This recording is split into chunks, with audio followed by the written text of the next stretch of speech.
All right. Hello. Oh, mute button. There we go. One of these days I'm going to get this right. Hello and welcome to the A Leagues of our own YouTube channel for Super Saturday, the Premiership decider. Maybe. We'll see. We think so. Could be.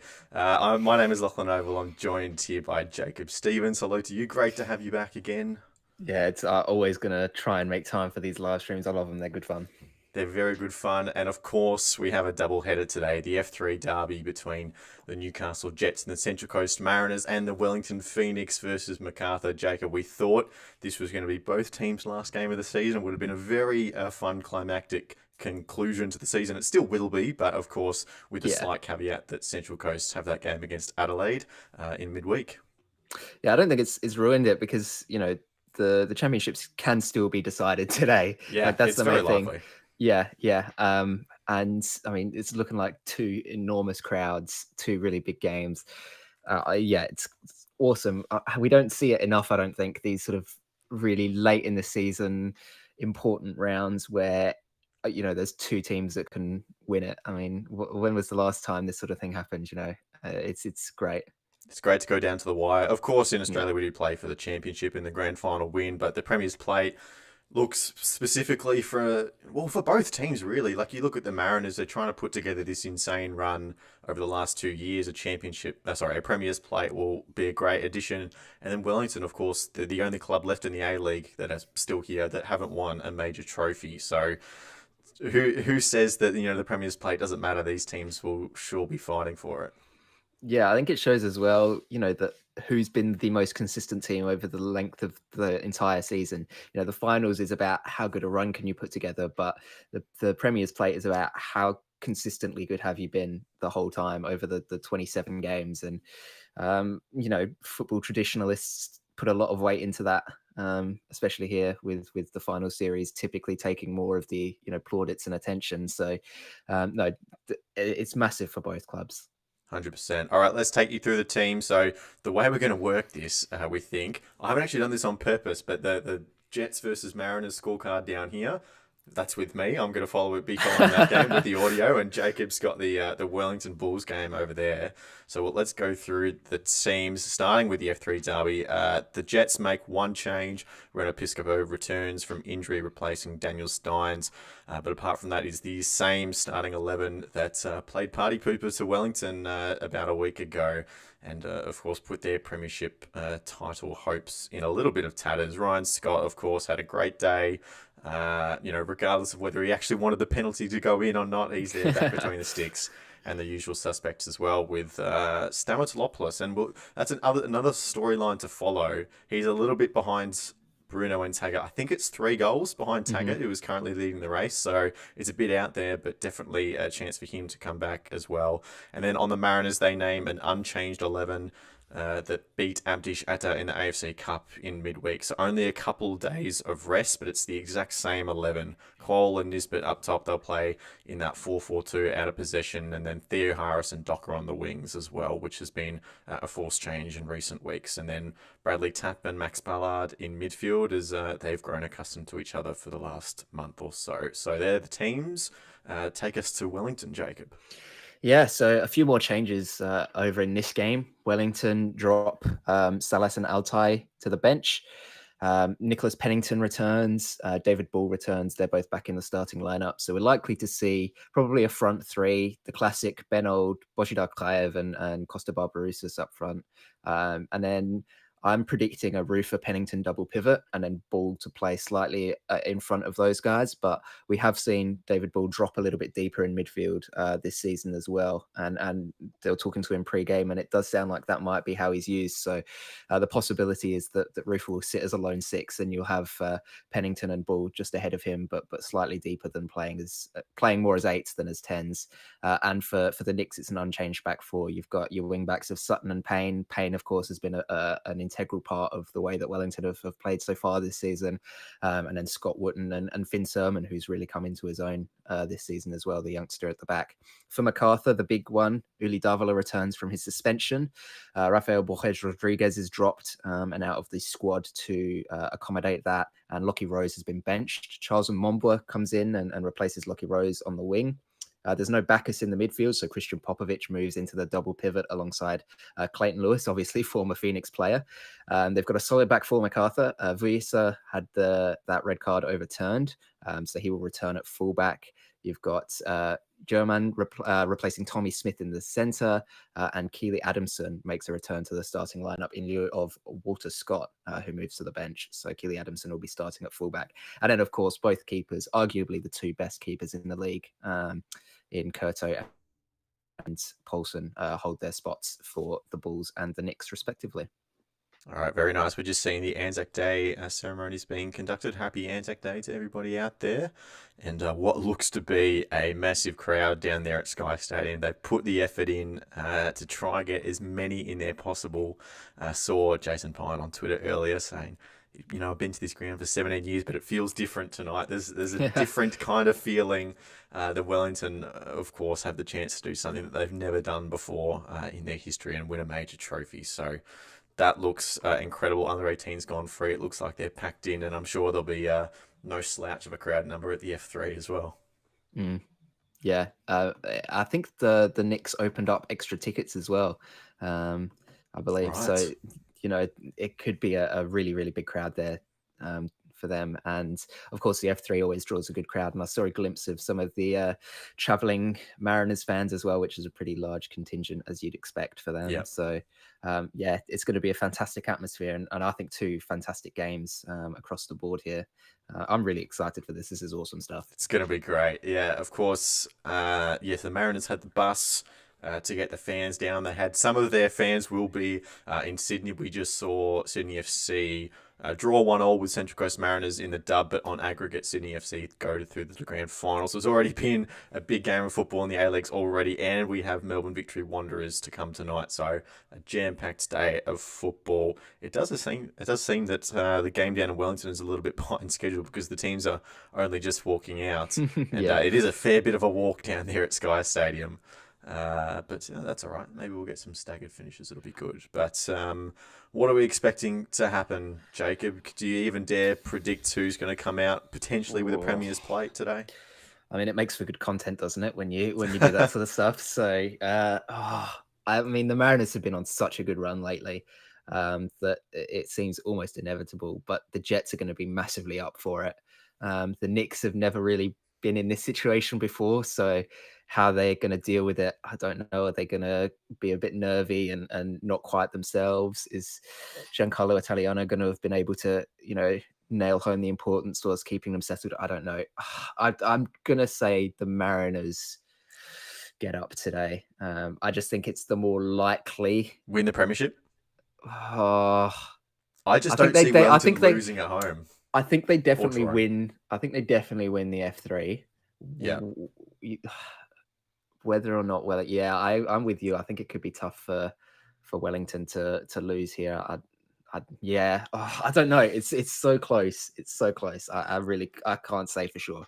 And I've got the heart and the head pulling in both directions as well, because the Mariners are going for this extended run of 2 years with all the achievements that they've had, and the adversity in the offseason, losing all their players and their coach. To get Premier's play and final the AFC Cup, all that stuff, the trebles on the line would be a terrific story. But then I also kind of feel like it's Wellington's time. They've, everyone underestimated them. We saw a funny clip during the week from Italiano saying that, and Coast Watch Football, I'm sorry, I hope you're not listening because you should be at the ground. But there was a face, I'm assuming it was Coast Watch, who predicted the Wellington Phoenix to come last. And there is a photo of him stuck up in the Wellington change room just to remind everyone what they thought of them. And he wasn't alone, right? A lot of people looked at the Wellington squad going into the season and didn't have high hopes. And, here they are fighting for a premiership on their final day of the season. So it does feel like it's their time, but also the Mariners have just been so quality. And in terms of their opposition, MacArthur come in. I think they're playing for a home final as well. They've got Davila back in the team. And the Jets didn't actually play amazing that week, but got a scrappy 1-1 draw against the Knicks themselves. But it's an F3 derby, so, throwing the cliches of form goes out the window, all that stuff. So I really can't place it. I just don't see Wellington Phoenix not winning against MacArthur. So I think whatever happens, that is it like they won't lose it today. Mm. But And then then the it'll go to the Mariners Adelaide need game. at least a point to push it to midweek. Yeah. Yeah, you're right though about both the opposition teams have a lot to play for. MacArthur, you're right; they are playing for a home final, and Mile Sterovsky said in the pre-game press conference, he was saying he made sure that the players knew that this was their chance to seal that spot and that home final, and if they're fired up for it, it's going to be a great game. And then, like you said, F3 Derby. You never quite know what's going to happen there. And when you've got someone like Apostolos Stamatolopoulos coming up against you as well, who's been on fire this season, it's it's going to Yeah. be two very, very good games. Or at least I hope it is. Yes. Well, as the teams are just at least on Newcastle are shaping up to get going. One last bit of news that we just heard on the pre-game broadcast. Ben Homer says that he's got really strong mail that the club, being the Newcastle Jets, has been sold, which is great news. I'm assuming a formal announcement will come sometime in the next week, but on the 10 broadcast, they're usually pretty spot on. So not quite, you can't quite release the breath just yet, but the signs are very positive indeed, which is great. Yeah, that's huge. They've been looking for an owner for God knows how long now, and it's been so many oh so nearlies, of get your hopes up because there's rumors that there's somebody in to buy and then something falls through or something happens or something's not, you know, um, information's not provided to the potential buyer and it all just falls through again. But we've been hearing now, I think pretty consistently for the last month or month and a half now about there's been a few solid bids. We've seen people drop their offers because others have been better. Yep. So it's certainly a good sign for the Jets as the Phoenix game is now underway. It is. Oh, they got underway first, apparently. That one I was They expecting. did. So. I think that Anzac ceremony probably pushed the kickoff a little bit for the Jets. You're right, yeah. I'm surprised they didn't do that in Valencia. But anyway, and you can see the stands are packed there. It's great to see. Monique, hello, we'll get this right this time. Monique says, hello, guys. Looking forward to the games. Come on, Mariners. Are you not at the F3 Derby, Monique? That's all right. We're very happy to have you here instead. Sure But good luck to the Mariners. And yes, we are off and running on Super Saturday. Great to be able to bring that back.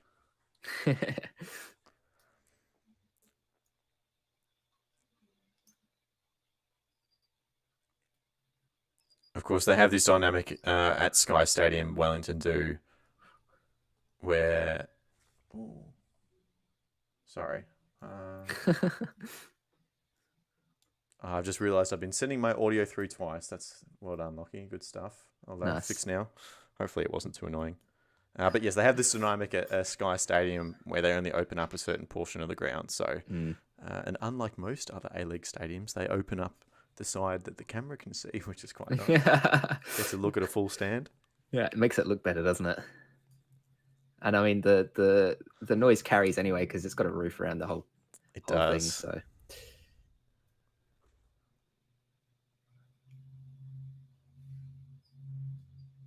All right, we have kickoff now in Newcastle as well. What have the Mariners gone on? They've got this blue and white number. Haven't seen that one in a while. I like it. Looks fresh.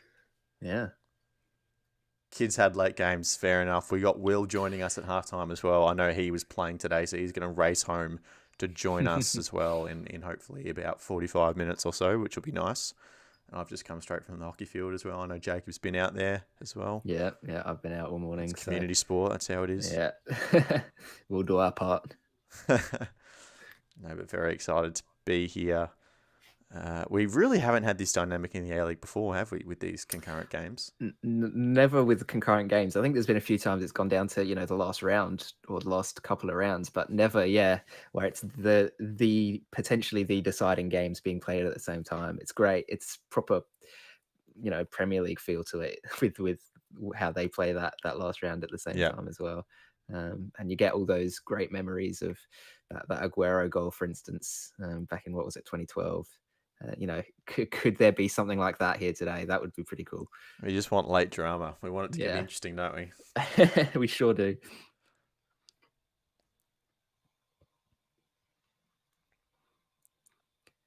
Just a quick observation I've got already is that it definitely looks like Rufer is playing a little deeper than the other two midfielders here for Yeah. Wellington. It's not massively surprising. I think you don't really want Ben Old to drop too deep, because the few times he did that, and I wrote about this in a piece on the Sanctum, when he did drop deep, he was often closed very quickly, and he doesn't quite have that ability to turn a player that you want in somebody who's going to sit a bit deeper. He likes to beat them with pace.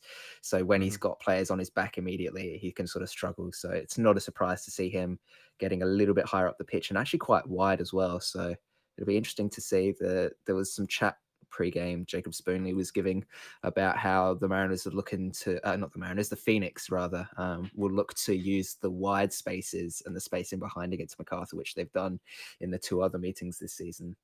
So we might be seeing sort of Chiefy has set the team up for that. Couple of an early chance already for Mikel Docker. He had a pretty good night in midweek. Lots of chances. Probably would have hoped for another goal or two, but we talked about his persistence on the pod on Friday and just kept going at it and got his rewards in the end. So he's been such a good player this season. Like he has been so good for the Mariners. So valuable from a manager's point of view as well, being so versatile to play in different positions. Yeah. And to be good in those positions as well. It's not just a case of, he can play here in a pinch. It's like, no, he's like a starter quality as a winger and as a fullback. Like that's an insane quality to have as a player.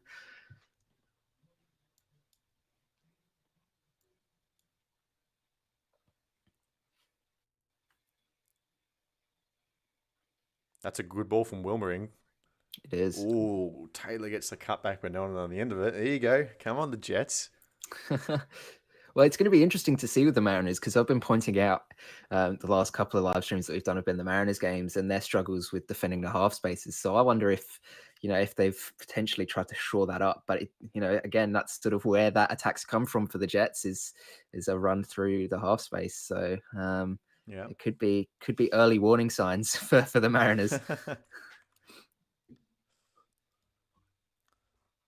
Well, the other A-League game that we've already... Well, A-League men's game, we talked about the women's, but the A-League men game that we saw last night between Brisbane Roar and Adelaide United, that was sure a doozy as well. Oh, my God, there's never a dull game. Nothing on the line. Never a dull game between the Roar and Adelaide. It's just been... If these teams were closer, it would be a good rivalry. Monique says she likes the Mariners kit. This Mariners kit, the white and blue, looks fresh. The only thing that would make it better? Just some palm trees just on the bottom. Some white palm trees. Put that in as well, and you got a perfect kit, I reckon.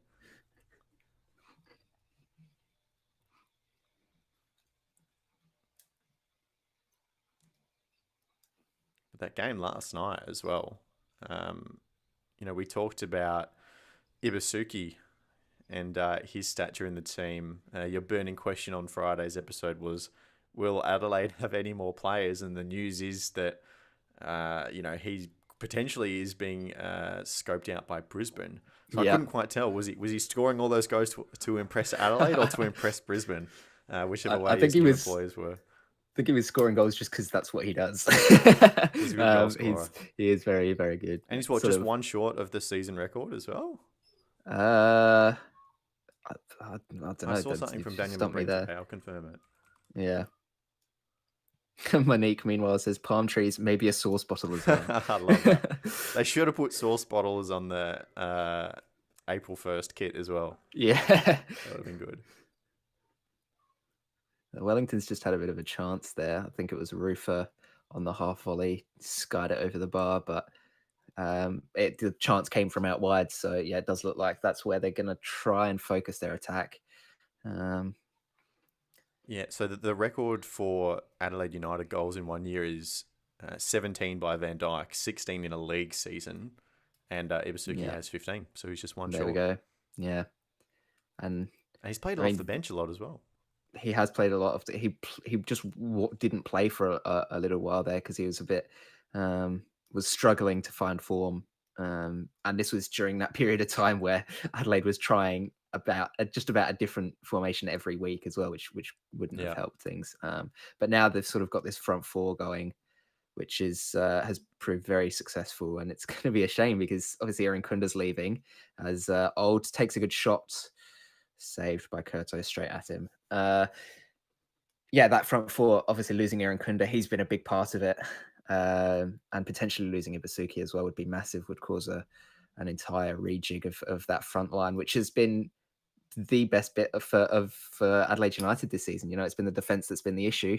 They've scored goals plenty and also conceded a lot. But I think Adelaide, they basically need a whole new team in the off season anyway. So, what's one or two more positions? But you're right, though. That was my burning question: was how many more will they lose? And supposed links with Haller and Ibasuki to Brisbane Roar. And today as well, just before we started this live stream, Aussie Scout came out and said that potentially Harry van der Sar and Ben Warland to the Brisbane Roar as well. So looks like Brisbane are trying to rebuild their team by just signing the Adelaide United players. So, but I think it's going to be a big the sort of overhaul. I've as an Adelaide fan, I've never seen this massive return. It's insane. After the championship win in 2016, a lot of the key players left, but there was still some semblance of a core there. With Adelaide now, it's everybody's off contract, and it doesn't sound like many are going to be picked up again. So it's going to be a massive overhaul.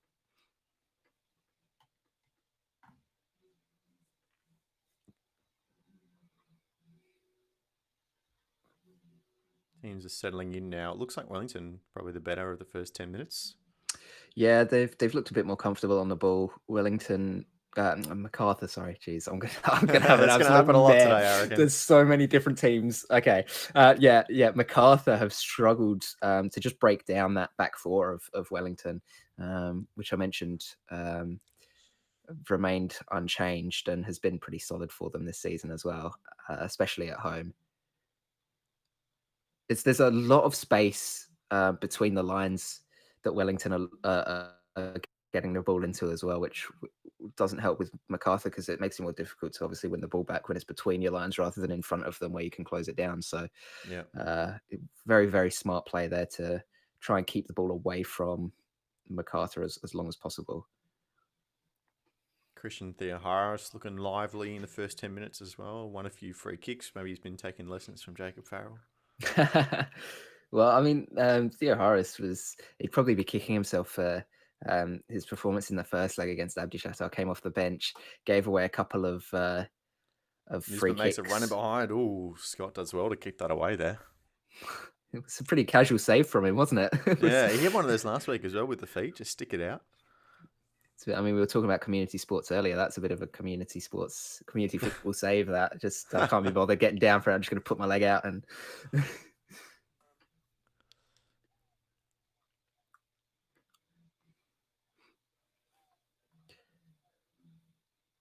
And Daniel McBreen's just mentioned this in commentary, but he is correct. The Premier's plate is in Wellington tonight.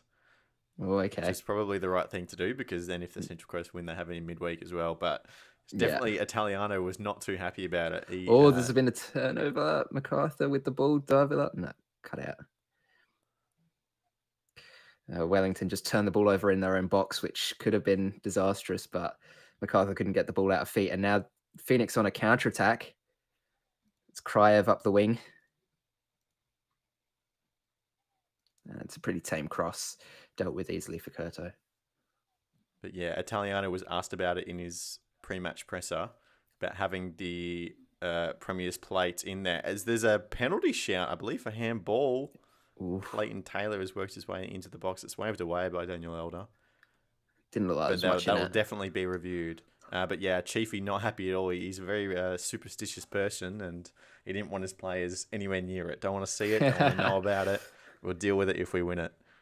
I think it's, sports are weird for superstitions, aren't they? You take these normal, relatively, level-headed people and all of a sudden you have your pre-game rituals or, you have your little... Oh, it's offside. The ball is put into the net by Wellington. It is, yeah.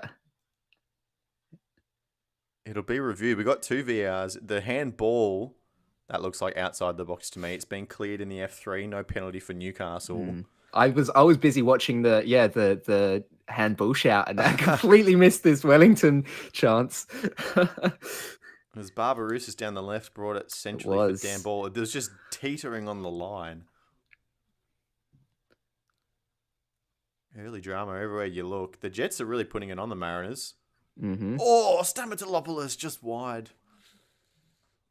Well, I Putting on mentioned the him pressure. pre-game. I said he could be a threat, and Absolutely. He needs that hat trick as well to have a shout at the Golden Boot. yeah, I don't think he's paying much attention to that, to be No. honest.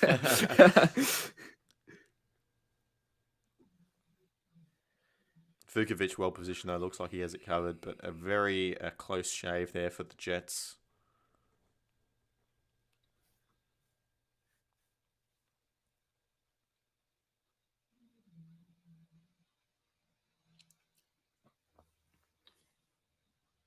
Very big travelling support, it must be said, as well, with the F3. You're always going to trust the Mariners fans to get out for this one with so much on the line. I envy having, a close away day. That would be so good. It's closest is Melbourne, which it's You did not. for the first time this year, right? I did first time this year, round 3. It was great fun. Definitely going to do it again next season because, it's just such. It's completely different going to a game away than it is at home. Yeah, it is. It's this real us versus them mentality. It's great fun. I mean, my away days are from the west end of Amy Park to the south end But for away derbies. But a Tarnet is definitely an item on the agenda for next year. yeah.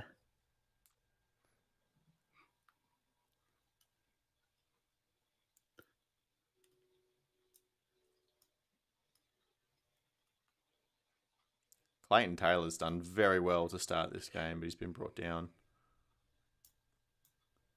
He gets a free kick. Mariners had about 2 or 3 attempts at him there, didn't they? Yeah.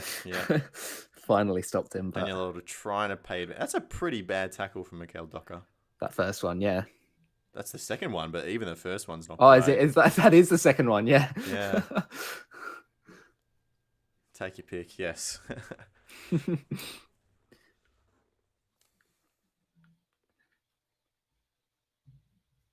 That handball is. I know we have limited camera angles, but it is very close. Incredibly close.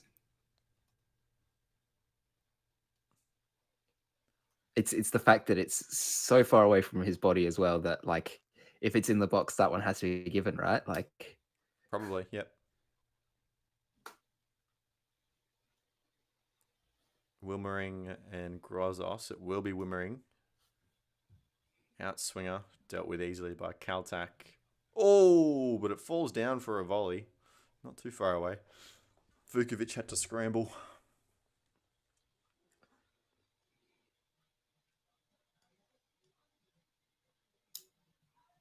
How are you feeling, Monique? The Mariners could get the job done today. Are you hopeful?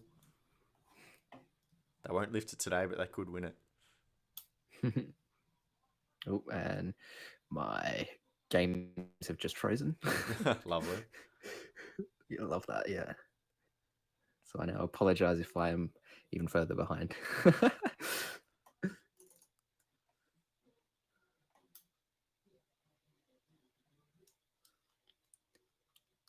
Wellington have been very flexible in their shape so far. I've noticed that. I mean, they tend to stick with a 4-3-3 at home, but I've noticed them 3 at the back. They've had a 4-4-2 out of possession shape sometimes. It's been a case of, I think there's been a little bit of freedom in the midfield for those guys to just move around depending on the situation to find what's comfortable. When they're pressing up quite high, David Ball will drop and it'll be Kraev and Barbarouses that lead the press. But then sometimes when they're sitting in more of a mid block, David Ball will step up and they'll have that 4-3-3 shape. So it's quite interesting to see that. We've also talked across the whole year about Mark Jackson's tactics. Oh, crossbar for Wellington. It is off the crossbar, you're right. You're a little bit behind me, are you? A little bit behind there. Classic. Well, we're going to go back to Stamatolopoulos. He's He claiming is, that he was held. He's a complete handful. Oh! Kerfuffle in the box. Ball hits the off side. the post. Hits the sidebar. Oh, flag for offside anyway. You know what? The genius of Paramount Plus. I'm going to pause a little bit on my Wellington stream. Tell me when you get to 18:10. All right. Well, it's just frozen again. So Oh, nice. Okay, I'm going to play again. you just play. You just hit play, and it'll be fine. Oh, that was onside. It's all right. I'm at 18:30. If that's any help. You're 18:30. God, Bamba. Okay, cool. The flag did go up for offside up there in Newcastle, but he was on. So Clayton Taylor was a good pass. They were close then. And Stammer wins it again. He wins a lot of duels in those areas where, back to goal. It's not he's not necessarily the sort of striker. Wellington with a chance here. Barbarissa's struggled to get the ball out of feet again. It's both teams in the Wellington game have really struggled when the ball has come to feet. They've not been able to get it out and get it a clean hit on the ball. So yeah, just turning around didn't quite get as much power as he would have wanted. Yeah. You know who we did see do that? Tommy Waddingham last night. We did see Tommy Waddingham do that. Volley. Yeah. It's, Tottenham's calling, so a couple of 100,000 on the price tag. Yeah.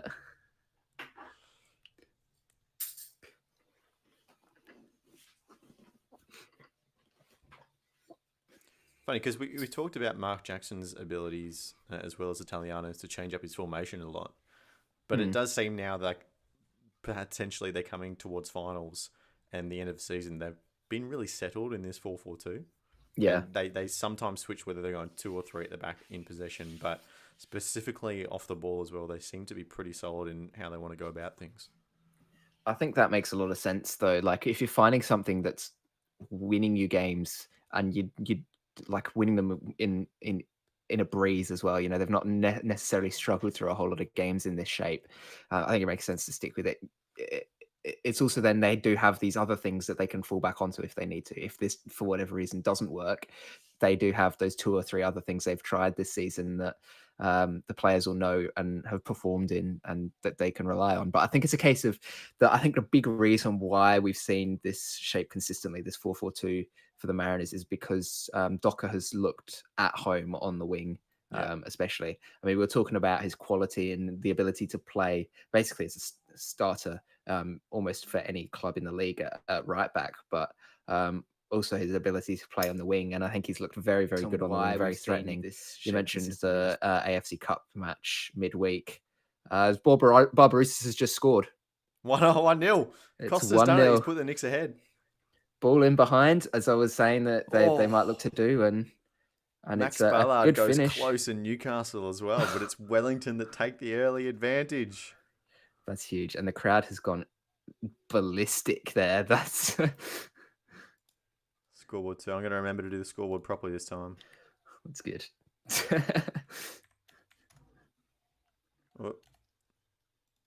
1-0 Wellington Phoenix. It's That's a huge. lovely first touch, and the finish is so composed. Yeah. He's been doing that all year, Costa. He's not a typical number 9, but he talked about this on the Global Game in midweek, that he has played that position in juniors, mostly due to the virtue of his pace. They just stuck him up there. But we've seen this goal from him so many times this year. Just the pace in behind and composed finishing gets you goals. Yeah, it sure does. It's a great pass as well. Take nothing away from that. To be able to pick him out, hit him in stride. Fantastic work from the Phoenix. And as Jacob Spoonley was saying pre-game, they might look to attack direct and get in behind MacArthur, and that's exactly what they've done to score this goal. So, well, Alu Kuol is out for the Mariners. He's cutting inside. He's found the back of the net back as well. Of the net. The Mariners respond mere minutes. They had no clue, but Alu Kuol has replied to the goal in Wellington with a goal for the Mariners. That's massive. Are they heading for the Premiership? Where's Simon Hill? Get in, says Monique. The Mariners are 1-0 up.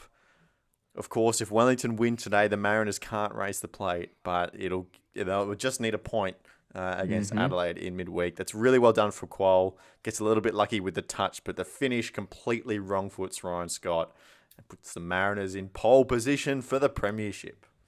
And he was quite wasteful in that second leg against Abdishatar Kuol. Didn't look at his best. Got himself in this position a lot of times, but then just heavy touches in the box and he couldn't get a shot off. Here, I mean, again, maybe not the best touch. Takes a deflection off off the Jets defender. Who is it? It takes a touch off of there. Can't quite see. And Maybe good Jenkinson. finish. I think it might be Jenkinson. And then, like you said, yeah, excellent finish to wrong foot the keeper. Yeah. Slightly unsighted, I think, Scott, but as well by his Yeah. defender's legs, but it's that split second that he needs. And we've got a confirmation in on the text line here. We'll be ready for the start of the second half. Will be ready. There we go. Will be ready. He will be here for second half action. Wow, there you go. Both contenders taking early leads in this one. Well, and the Mariners one at least seems a little bit against the run of play there, because Jets had a couple of good attacks through Stamatolopoulos. Definitely the last 10 minutes, yeah. Yeah. And he's really found it hard, Alu Qual, to get a settled spot in this lineup. But that's good rewards for effort there as well. And after such a frustrating Ollie Rouge campaign as well, he'll be very happy to slot back in and nab a goal. Yeah, get back on the score sheet. And I mean, we spoke about it in the last live stream about how the Mariners have sort of that problem of having a few players who can play up front, and they're all system players, and you're going to use them differently and things. And Qual's been one of the, I guess, victims of that, because he doesn't always necessarily suit the game plan that they're looking to use. Definitely a good reward for him. Oof. And Adamson's shot deflected wide there. That was panic stations a bit for the Knicks, who again turn the ball over deep. Clayton Taylor across the face, inches away. I think it's Stamatolopoulos, yeah. I'll tell you what, Clayton Taylor's had a very encouraging start to this game as well. He's a quality player, isn't he? And he's signed an extension recently, didn't he, I think? Yes, he has. So, I want to say 2 years, but I could be mistaken there. So as it stands, Wellington have a 1-point lead, but Central Coast will have the advantage on a tiebreaker. So a draw in midweek will get them the premiership at this rate.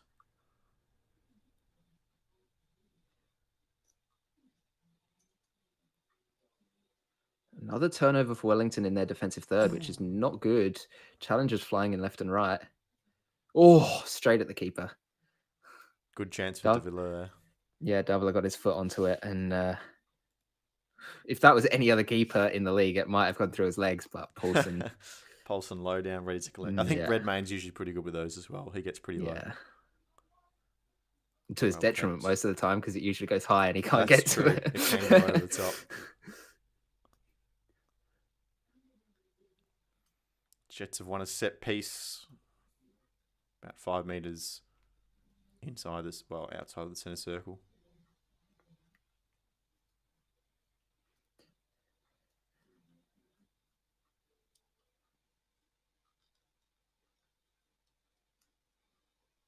That's a rash challenge from Mbomboa. It was. I was about to say that the two fullbacks have been pretty good for Phoenix in terms of just getting the ball out of those tight spaces. That was a nice run from Sutton to come from out wide, where he was closed down by 2 players, break inside and force that challenge and win the foul. Probably would have preferred to keep that run going, because he was broken through the midfield line for MacArthur and could have pinged a pass forwards. But it's, promising signs that they're able to play around this MacArthur press a little bit. Scoreboard. Yes. We'll figure out a way to do this better. But for today, that's what we have. There we go. 1-0. 1-0. Yeah, if we have anybody watching who's like a software engineer or something, let us know and sort us out. Sort us out.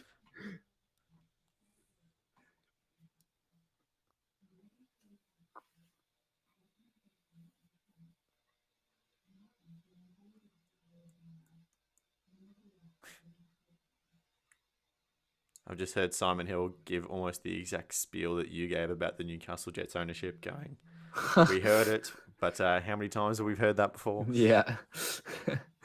It's difficult to get excited for that stuff when it's like, it's so frequently in the past it's been, we've got owners, and then nothing happens. And you feel for Jets fans, because you do.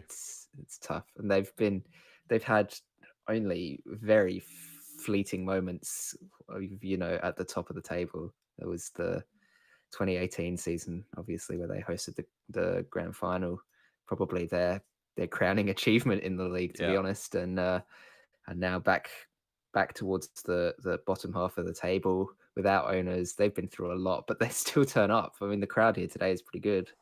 Clayton Taylor, another chance inside the box off the shoulder of Brian Hall for the corner. Remind me again what happened in that grand final in Newcastle? I forget. Someone Honestly, chomped on the wires. I think that game Is that it 2-0 all for Wellington? is it? Tim Payne Uh, yeah, sends the yellow fever into raptures. that's a great run from deep for him as well. It's typically somebody who sits a lot higher, so he's not used to making those runs because he'll just be at the back post already. But good, good use of his positioning to be sitting a little deeper to hold off these MacArthur attacks that have come in recently, and then make that make that run in from deep. Excuse me. Good header, pretty open net though, so you'd hope he at least gets it on target. But Great ball. I think that's Ben Old as well. What a it is season Ben he's Old. having. Yeah. Underlapping run. Oh, it's just perfectly placed up at that far post for the late run. That's a really nice goal. Mm-hmm. So 2-0 to the Wellington Phoenix. They're doing all that they can do. Oh, I think it took a deflection as well off of one of the MacArthur players off the header, which helped it past Curto. It did. It did. It came off of, who is that?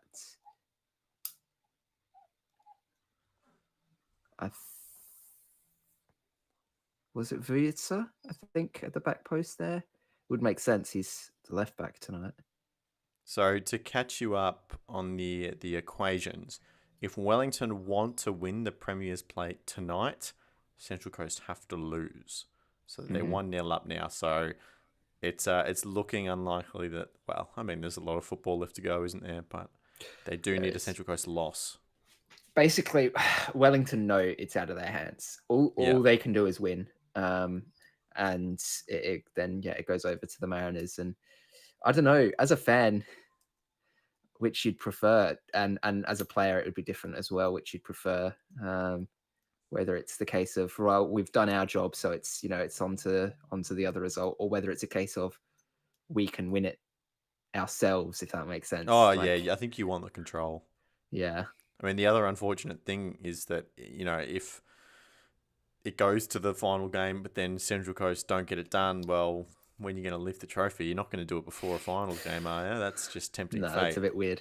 Yeah. So we saw in the dub that the Melbourne City team did it at halftime of the men's game, and that was definitely not an ideal solution. But as Costa Grozos lets loose from range, but Vukovic has it covered. So you'd hope that either Wellington get it done today or Central Coast get it done in midweek. Yeah, I think. One of those two would be preferable.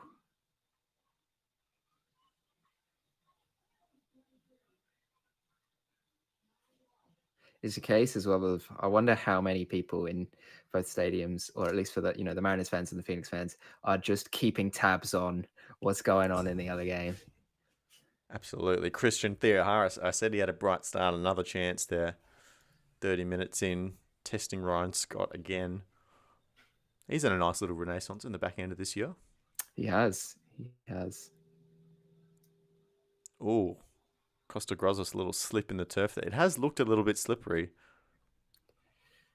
Players going down. Can we get a check on when the last game of rugby was played at McDonald Jones? Or when was the last amount of rain? Neither of us live in New South Wales. Yeah. So. We'll get Will to tell us. Yeah. Or ideally Chris, if he's here, just pop in and let us know.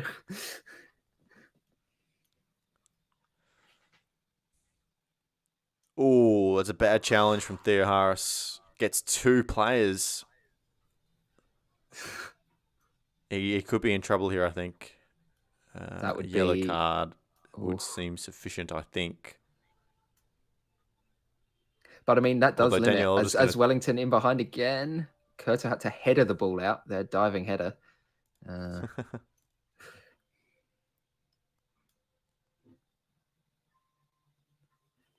it's strange to see a referee give a card out after that Ooh. second leg game Yeah. in the AFC Cup with those couple of chances of for a red to be pulled out, and it wasn't. It's a yellow card for Theo Harris, but just looking on the replay there, it actually might be a little bit of friendly fire.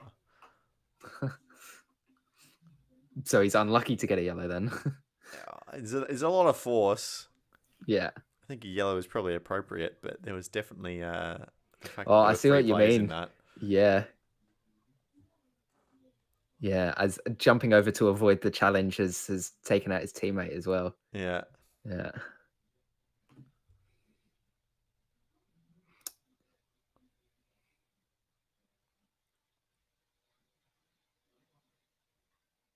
As we see a replay of the finish from Alu Kuol. Really nicely done, that near post. You strike it at the right time, you get the keeper off balance like that. It doesn't even have to be a perfect finish. No, that's right. Yeah.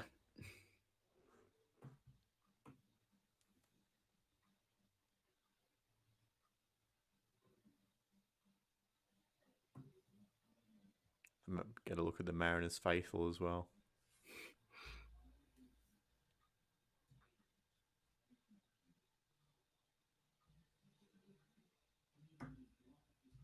You know what would be funny though, and I know we've talked about this kind of thing before, but the F3 Derby Trophy will be presented today, regardless of what happens.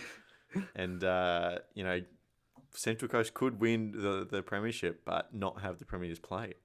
So that could be the most exuberant lift of the concrete piler we've ever seen as well. It would be even, I think, arguably even funnier though if they lose and the Jets have to get to lift the concrete pylon, and the Mariners knowing that potentially they've lost the Premiership as well, depending on what happens in New Zealand. 100%. It's...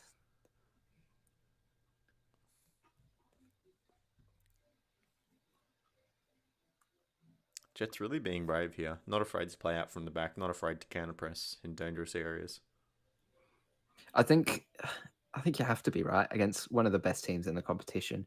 You got to take those risks. If you try and play it safe, the Mariners will just quite happily, take the ball and use it. And we've seen them do this well so far this year as well. Like the win against Sydney FC. Like, we've talked about their press how many times, and they were able to deal with that as well. So yeah, they definitely have a knack for doing it.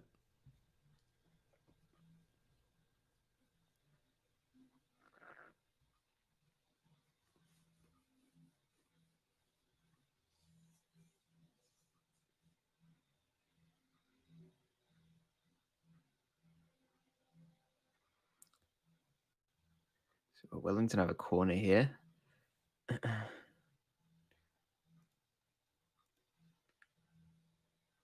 Ooh.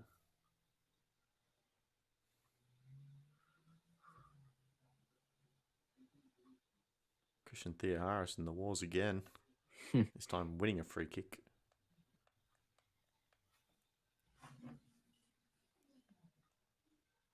I hate those free kicks. Have you seen this one from Theo Harris? I have not. I'm just about to. So Bayless has had the ball just sit up for him in the box. Yeah. And Christian Theo Harris has just run in between the ball, not playing the ball, but just ran in the middle. And then Bayless having a legitimate shot is the one that gives the free. I don't think that's right. Yeah. It's crafty, but I just think if you're not playing the ball like Theo Harris wasn't, then you don't have a right to win a free kick there. And some would say you're even deliberately blocking a shot. You know what I mean? Like using your body without playing the ball, and you're preventing a shot.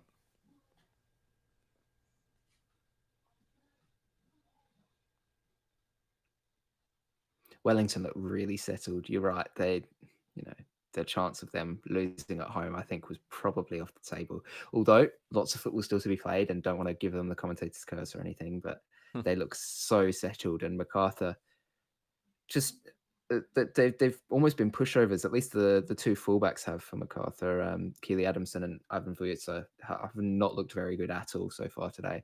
Ben Old has been feasting out wide, and Tim Payne obviously making that run from deep to score the second goal. Vujicic has got a lot on his shoulders there. That's his marking responsibility, who he had no idea was even coming. So.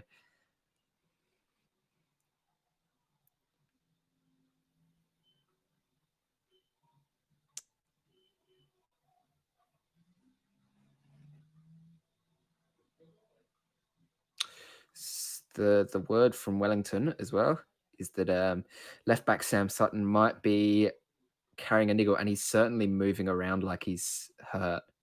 They've just said that Lucas Kelly-Heald is on the sideline warming up. There's only 6 to go plus added time until half time. You'd think they'd try to push through, right? You'd think so. That'll be a free kick. No, waved away. Jets breaking. One each way.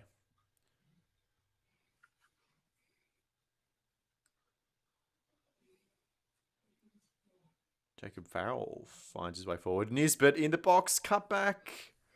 At the far post. It's Docker. Oh, good save from Scott. Had to be aware there.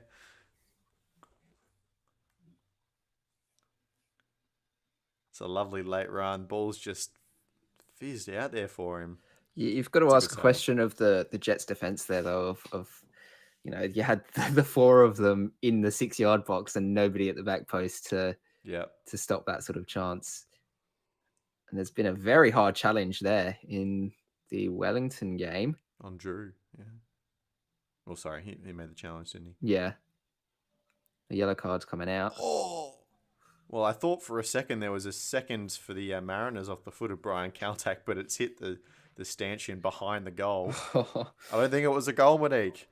I think he got baited in. I don't think it was a goal. It hit the the back post and nestled in the back side of the net. Definitely very deceptive on the broadcast, but not a goal.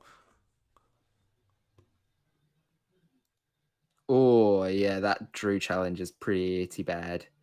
He's come through the air, over the ball, catches the player on the ankle. It's yes, Caltech's so close. So if you're in the VAR room, what are you saying about that? He does pull out of the challenge, so I think a yellow's pretty. Do you reckon he slips there? I've only just seen it for the first time. It does kind of look like that, and it's also the case of he's clearly pulling that foot back a little bit as it goes over the ball.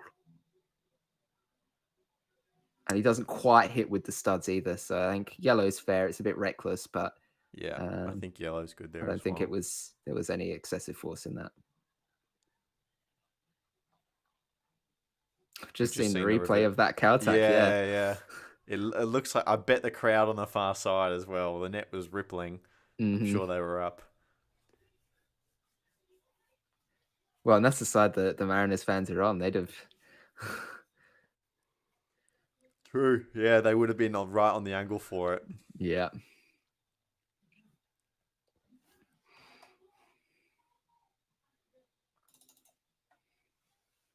Oh, geez, a series of really rough tackles. It's both games. The teams are not holding back. No, not at all. Robbie Stanton not happy at all. I've never seen him smile.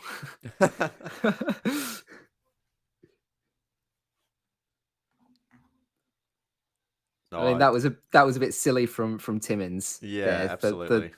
On both of them, the first one just a little trip, and then the second one just launches into a challenge. Did he get carded for that? No. I think probably pretty lucky there. Two challenges like that in the space of about 10 seconds. Well, it's been pretty entertaining first half. We're ticking down into the final minutes of regular time in both. Wellington going forwards for a third. David Ball on the ball.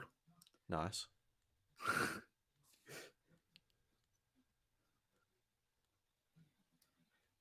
MacArthur have dropped pretty quickly there, though, to They have. defend. Ooh, Costa.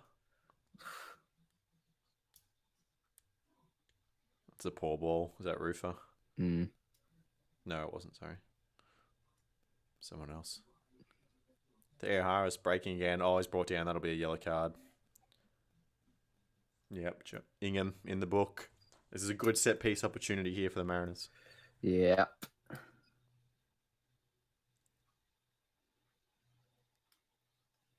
Silly challenge. Silly. Just did not need to be made. I like Mark Jackson's relatively muted appeal there. What do you reckon, Ralph? Yes. Yellow card, Mark. Free kick, perhaps?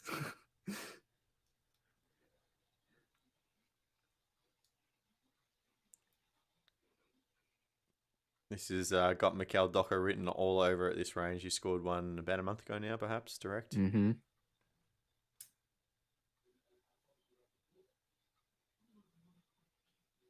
He's literally dripping with sweat. That's not even an exaggeration either. Like,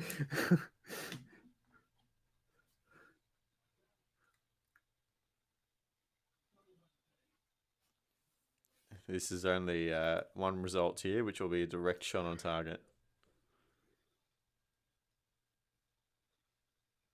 Gets over, just never dipping in time. A little wide as well, not too close. Opportunity passed.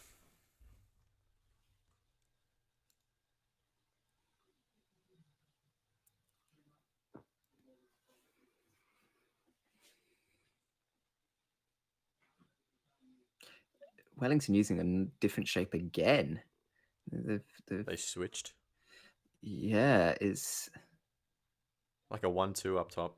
Yeah, it's not quite a 4-4-2 because David Bull's stepped up a touch into that next level. So we've actually seen them do this before against the Mariners, and yes, you had Nisbet and Ballard in midfield, and to try and negate that, they were playing very narrow in their setup, which is what they're doing again here. So perhaps to just not allow the space for De Villa and Germain to drop too deep in dangerous areas. I think that's probably pretty likely. I mean, no disrespect to him, but you're not going to look at Charles and Bonvoy and think, "Oh, he's going to be the goal-scoring threat tonight." Yeah. It's going to be Germain or De Villa, and yeah, it definitely makes sense to stay a little bit more narrow. Docker inverting and going for a walkabout again. He's created an overload on the left. Rather lucky bounce there, but they're breaking forward in the Mariners. Could get it back as well. Docker, no. Had to recycle. Not enough, though. And the Jets regained possession.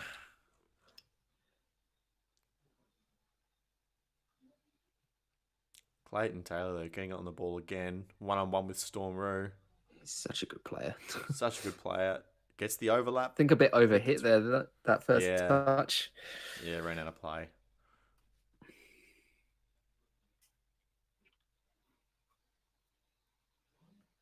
MacArthur have been. This is the big critique so far, is they've been very slow to break on the counter. When they do win possession back, very lethargic passes that aren't quite. As I say that, well, you just brought up Charles and Bomboy not being the goal threat. He gets the ball in the penalty box and really should have done better with that chance. I think that's why I probably said he's not quite a goal threat. But yeah, that is the sacrifice you make sitting a bit more narrow, is those wide players do get a lot more space. But when your clearly identifiable targets are going to be Davila and Germain. And now Phoenix on the break again.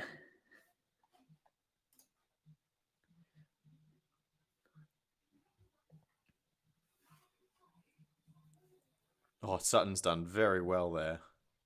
Yep. Rufer. Oh. Well, it's half time up in Newcastle, 1-0 to the Mariners. Luke Wall, the difference. And I'd suspect this corner here in Wellington will be the last kick of the half there. It's going to be interesting. Sam Sutton, I mentioned before, limping around, and Kelly Heald was warming up. It's going to be interesting if he is hurt properly and does need to come off at halftime, because he's been causing a few problems for MacArthur. I mentioned him earlier, making a decent run past the midfield line for MacArthur, and just here as well, sort of fashioning a chance out of not really a whole lot. So Yeah. it'll change Chiefy's plans, I'm sure, having to bring somebody on to replace him. But Sutton as well, a player who's probably not had the minutes he would have liked this season. Been in and out of the side, not for what's been a pretty stable starting 11 for Wellington. He's been one of the players that's been in and out, alongside the likes of Mohamed Altai. So it'll be extra disappointing for him if he is hurt, that he's sort of starting to come back into the side and then picks up an injury as you head into finals. But that is half time. Half time in Wellington as well. Well, both championship, Premiership contenders up at half time. So where do we sit? The Premiership plate. It'll be undecided, I guess. So It will be. it's interesting. I wonder how only needing 1 point factors into how Central Coast set up, because of course, like, they do have to then go play the AFC Cup final next Sunday. It's not. There's more quick turnarounds, and that was the disadvantage of that postponement, really. Yeah, it's going to be a weird. It's got to be a weird one for them, because you don't want to think, oh, we only need this or we only need that. That's going to be your worst enemy, because you sort of start thinking more about, oh, we just, if the Jets do come back and do score a goal, you go, oh, we just hold on to this, and then you make mistakes and you concede another one, and then all of a sudden things look pretty bad for you. So yeah, I don't think we've not seen the Mariners be a particularly defensive-minded side in any of the ways that they've set up. Had them play, and the few times that they have done that, I mean, the first leg in Kyrgyzstan recently is a good example of where that sort of came unstuck a little bit. So I don't expect them to sort of try and shore themselves up and just secure a point. I think they'll probably go for the win here. Yep, I would tend to agree with you. What did you make of the first half? Everyone watching along, it's relatively end to end, at least in Newcastle. Wellington definitely had a little more control over in the east. But the Jets, particularly Clayton Taylor out on the left, Stammers, being industrious as always. It's an F3 derby. They're never going to be out of it. So I think if any game were to be turned around from this point, I know that's easy to say, given one's a 2-goal deficit and one's a 1-goal deficit. But I think Newcastle would definitely be the place to go. Yeah, and Stammer has looked a good threat in behind so far today. For the Jets, Clayton Taylor obviously showing his class already. So it just takes a moment where those two can link up in that final third, and yeah, you never know what happens. You never know what happens. Yeah, for sure.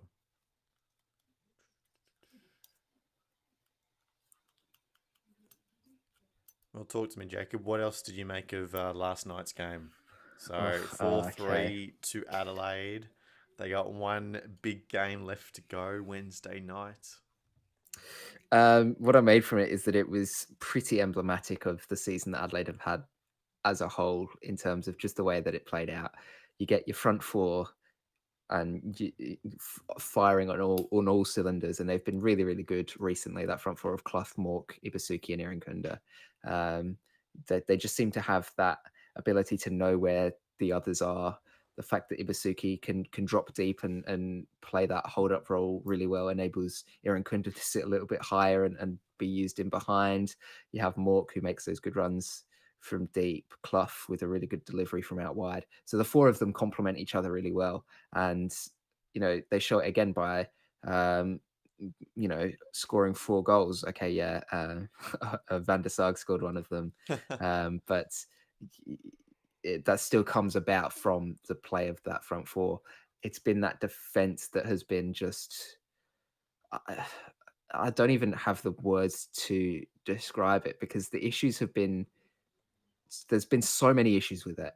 and they're constant, and it's just like nothing's been addressed there all season long, which sort of begs the question of what are the coaching staff doing?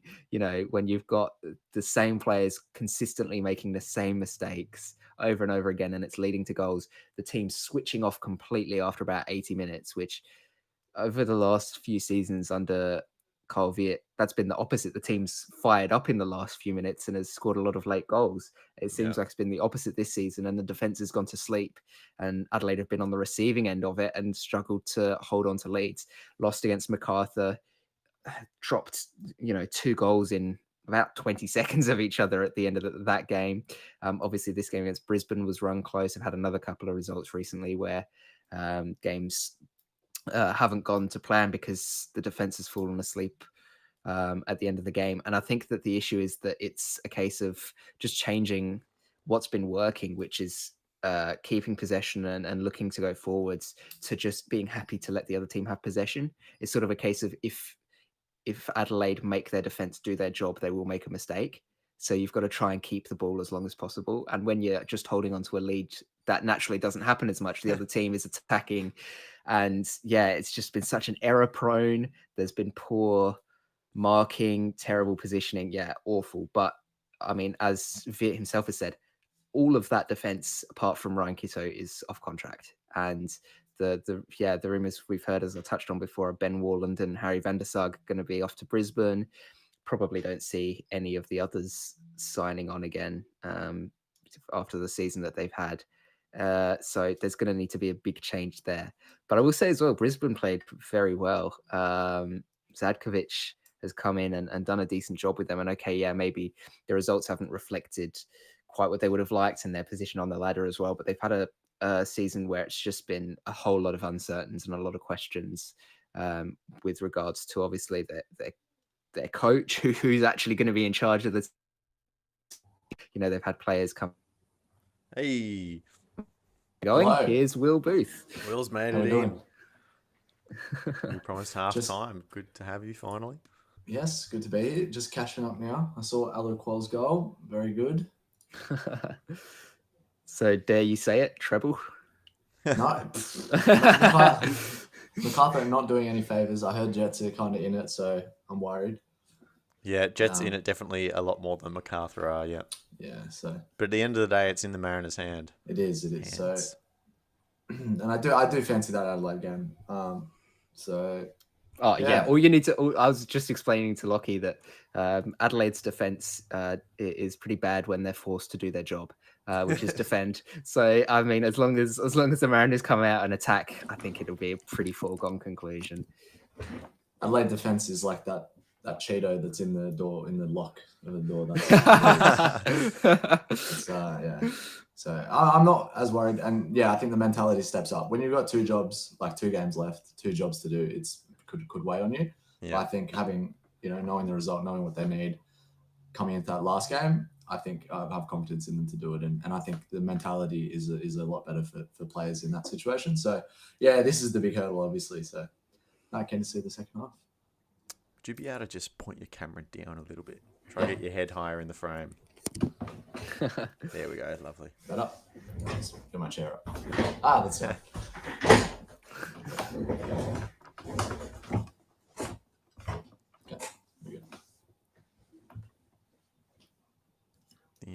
The F3 Derby are doing a halftime show on Lee Broxham.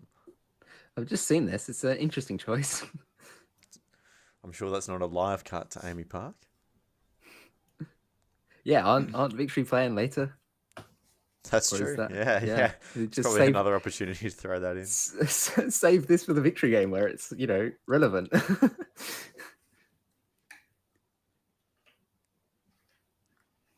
Very bizarre. And Will, it's looking to be a good day for the men's team, but the women drop out of the race, losing the second leg of this. Well, drawing the leg, but yeah, out against Sydney.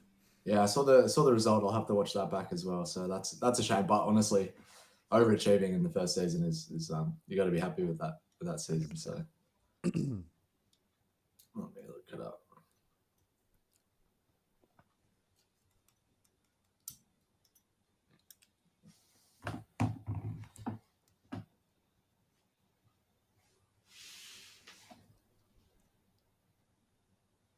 if they were really nice to us, I know this kind of ruins the conclusion of the game as well, but if you just staggered the start times by 15 minutes, wouldn't have this awkward pause in the middle. Yeah, wouldn't be a half-time break where, yeah, that's all that's happened. Just sort of sit around. And... What else has been? Oh, have you heard the news about the Jets, Will? Apparently they've been bought. They have, really? Yep, that's the rumours coming out. I think it was Ben Homer on the broadcast that suggested it. So no official announcement or anything, but it looks like a deal is at least very close. Yeah, the 10 guys seem to have all the knowledge. There's a lot of things coming out for the first time on the broadcast of the game. So yeah, hopefully that comes through, because it's just, I mean, I covered them for a season last year. So I mean, as a Mariners fan, it was a bit of a touchy subject. But yeah, I covered them, and it's just the fans there. They're just such a passionate core, but you just want to see it back in their glory days. And not long ago, they're in the final, and it's definitely been held back by the other owners. By being owned by other clubs has massively held them back. It's just a rotating door there, and hard to hang on to any good players, because why would the ownership want that? They don't want more competition against their squads, and it's just everything going on. So no, that's awesome to see. I think it's not the same league without Newcastle. They're always narrative heavy and such a good story all of the time. Really, I think they're, alongside the Mariners, probably one of the least hated clubs in the least divisive. Right. Least divisive. I think the Knicks are pretty around there as well. They're the three, and then everyone has a soft spot, but that ownership, that'd be massive for them, just to know early, especially to set up for next season, because there's been some good flashes this season, and it hasn't been a bad year, considering they've still got everything over their heads. So keen to see them with a plan by one ownership group, and actually can have some performances on the field, because this season has been good flashes. So it has been a tumultuous year in the A-League, of course, Jacob. But Perth tick, Newcastle tick, Canberra soon? Question mark. Yeah, it's good signs, because there's always the doom and gloom, isn't there, on social media about the league's dying, or it's got a year left. But if people are buying teams, then it means that they have some faith that there's at least one more year to go. At least one. Like there's at least another season ahead, and for everything it's been through, I don't think the sport of football will die in Australia, as some people, the worst of the doomers, seem to think will happen. There's always going to be some form of professional competition here, because it's just such a strong community, and for all the issues that it goes through, it manages to come back every time. So no, but definitely good signs. Jets, who have been searching for something forever, and then Perth, of course, had a lot of troubles, and that one was actually wrapped up relatively quickly and seamlessly in comparison. Well, we did have a false start on it, remember? There was one ownership, and then they didn't, they announced that it was all public, and then we had to backflip on that before the Peligro group came in. So even that, which seems like it was done a long time ago, that went through hiccups. Well, and I think Perth fans owe Adelaide United a bit of gratitude there, because it was the stubbornness of the Adelaide ownership group that turned Peligro away from buying United, who then obviously went on to go for the glory instead. So I think just give us a couple of wins next season. Thanks, guys. And of course, I missed out Auckland as well, who got confirmed. So, I mean, like I've said this most of the year, but the APL have made some decisions that have caused themselves difficulties and inhibited the growth of the league. But if you can just stay out of your own way, you get these basic things sorted, like ownership, then it just, it makes building blocks, essentially, that bigger things can come from, I think. Definitely. And you go. Okay. Like with the second tier coming in, and if that all starts working, I think that's where ownership is even more desirable, when there's money to be made. Because currently it's, not really any jeopardy for a poor season. There's not really any downsides to that, other than like just basic optics stuff. But yeah, like with promotion relegation, even the second tier teams people will look to buy into some of those for commercial reasons, because there's money to be made. Like that will bring all of that stuff with it. So yeah, definitely. I think there's a lot to look forward to. I think we always try and highlight the negatives, but definitely, yeah, a lot to look forward to for sure. So you I reckon think we're going to get some American TV stars with Welcome to Wollongong on Paramount Plus in 10 years or so? I think it would go hard. I think that would be good. I think yeah, it's just more opportunities than there are now for sure. So See, call me a cynic, but I think that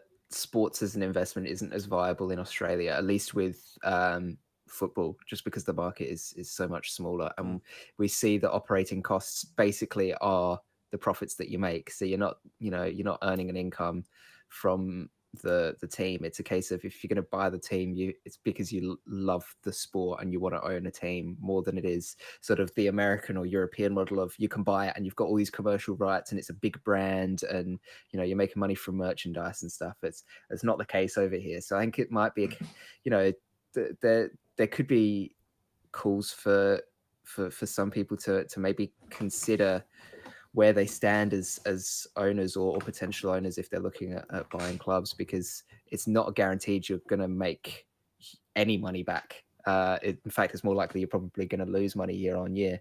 And I think that's just the sad reality of the marketability of Australian football. Do I think it can change? Yes. Yeah.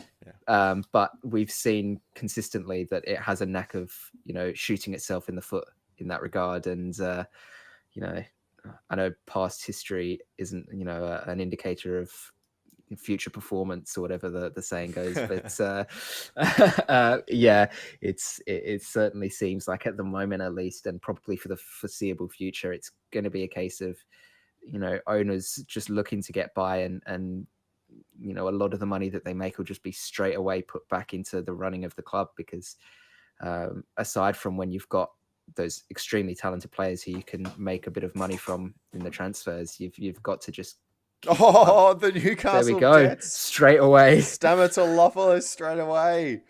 I was waiting for you to wrap up elegantly so I could tell everyone that the second half has kicked off. It saves me from having to think of a way to wrap that conversation up. So.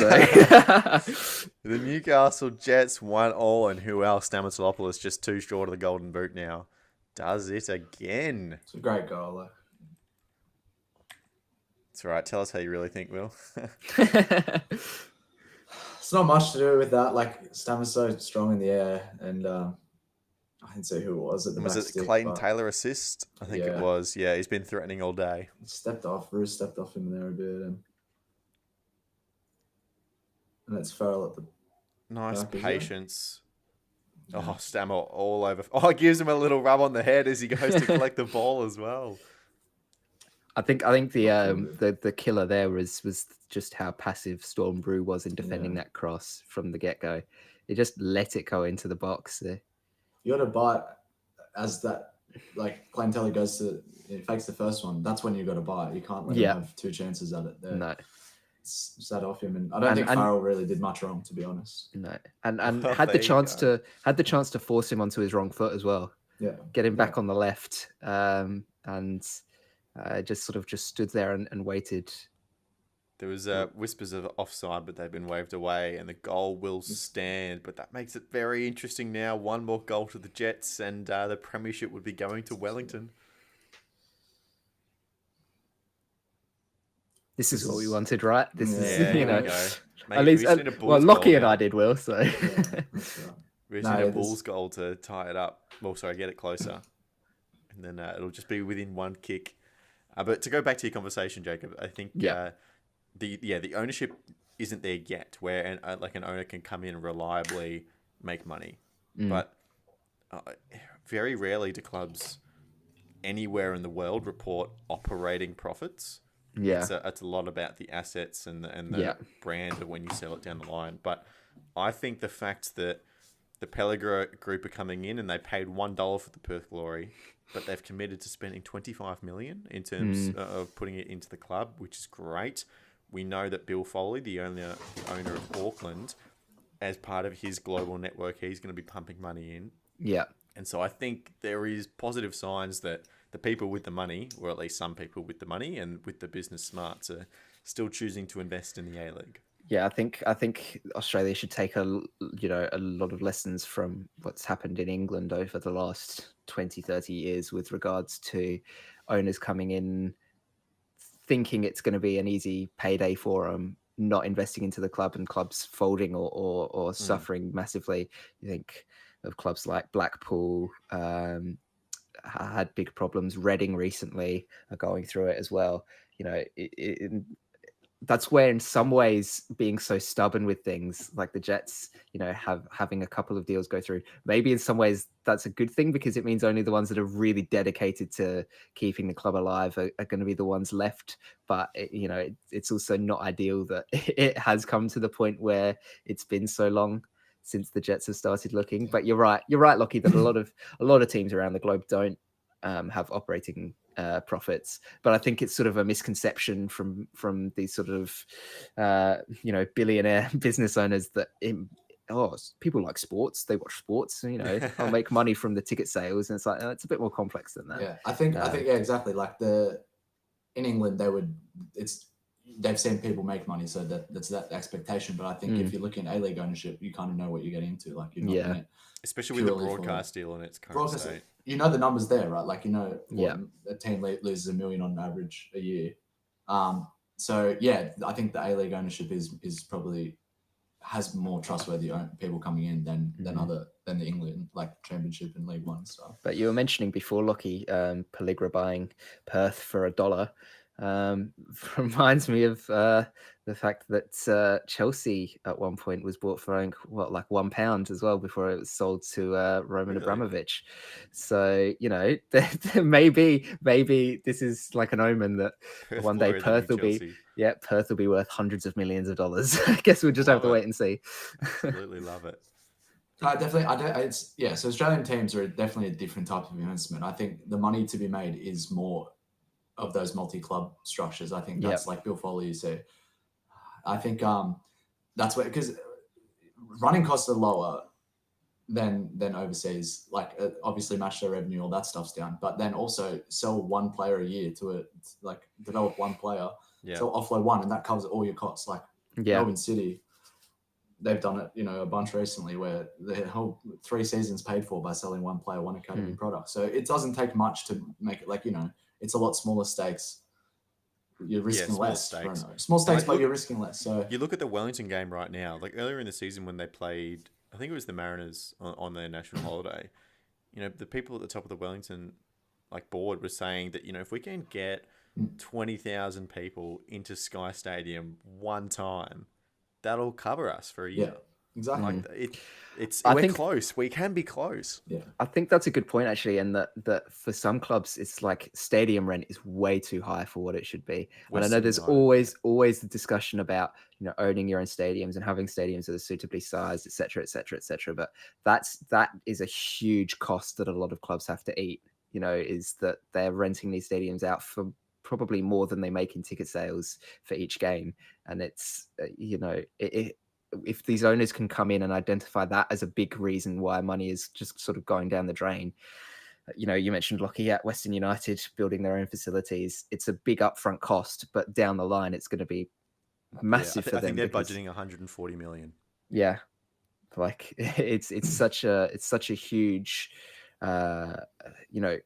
marker of sustainability for the future, that you have your own place. You're not reliant on somebody else and then them bumping the price up on you, and you've got nowhere else to go. From a cultural point of view as well, having distinct identities. Like Melbourne City, we saw their training base get completed a couple of weeks ago. I'm sure they're going to build a stadium out there as well. Newcastle. Yeah, they'd be stupid not to. Yeah. Just get some identity, get some differential, own your own stadium. And look, I think the APL, if we look back in probably 15 years' time, they'll be vindicated by the choice of Western United coming into the league. I know that it's taken a lot longer, and their start in the A-League hasn't exactly been pretty. They did win that championship, but I think most can agree that was a uptrend, and they've reverted more closely towards the mean now. But having that ability to work with the the developers that want to build that area of Victoria, it's Mm, given them leverage, and they're going to be able to get this stadium and the facilities, and they're set up very soon. It's going to be quite nice. yeah, it's it's one of those things where other countries do it very well. I mean, America has been sort of the forefront of stadium building for God knows how long, and a lot of people aren't ever too pleased about the way that they do go about it because a lot of it comes from the taxpayer to cover the costs.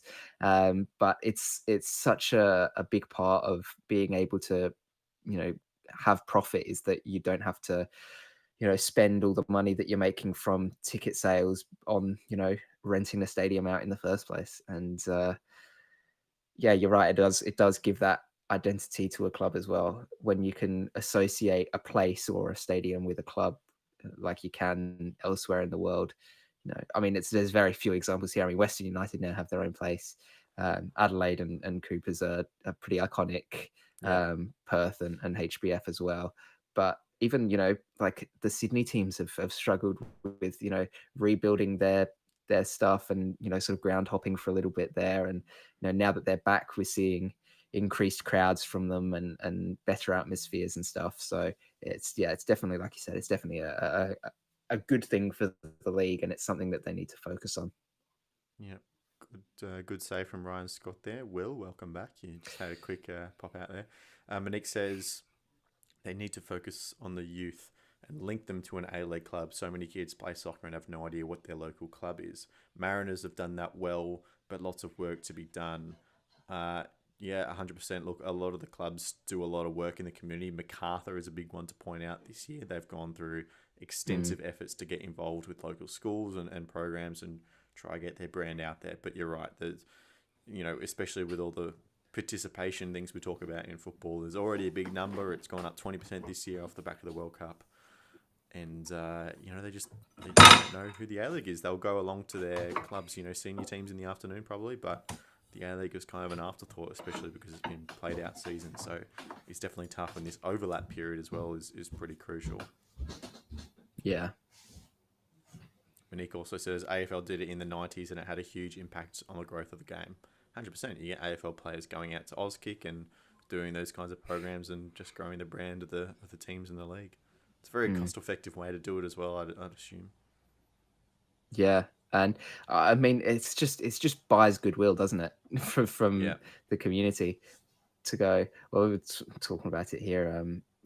When Adelaide send out players to schools and stuff, and it's like they don't care which player it is. These kids, it's just, oh my god, it's an Adelaide United player. Like, how cool is that? And it builds excitement for the club. And Right, Scott's just gone walkabout there. that was an interesting decision from him. It was almost like Jamie Young earlier in the year.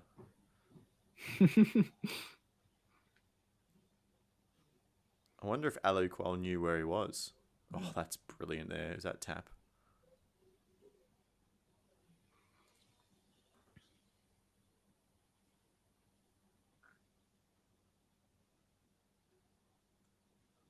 Oh, no. I've missed a substitute. Who's come on? Is it Tapizio? Tapizio's there, yeah. Yeah. Yeah, he'll have some confidence from the other night. Yeah. What a sub that was. And I was quite critical of Mark Jackson's subs in the first leg, and then he absolutely nails it the second time round. So no, Tapizio's been great. So happy to see him having some more Especially minutes. with the Aris on the yellow and, a few more fouls on top of that as well.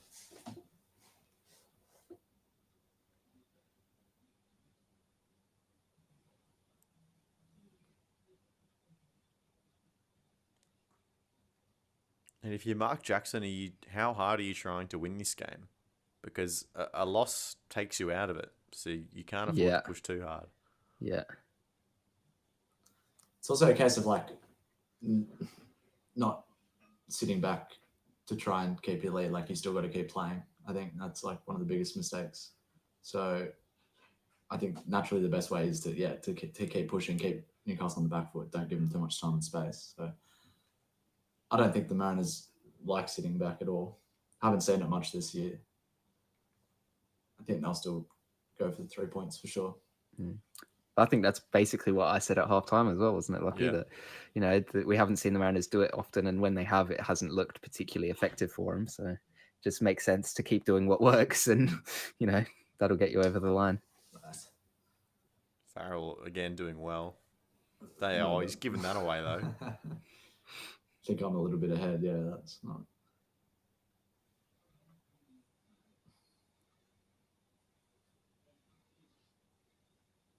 I'll tell you what, MacArthur have come back into this game a little bit, which good news for Mariners fans. Monique watching, I'm sure you've got your eyes pretty glued to the F3, but MacArthur have fashioned a couple of chances. And Wellington are sitting very deep now, which just sort of inviting them to play at them a little bit, which could be early warning signs that they're starting to tire and Chiefy might need to make some subs.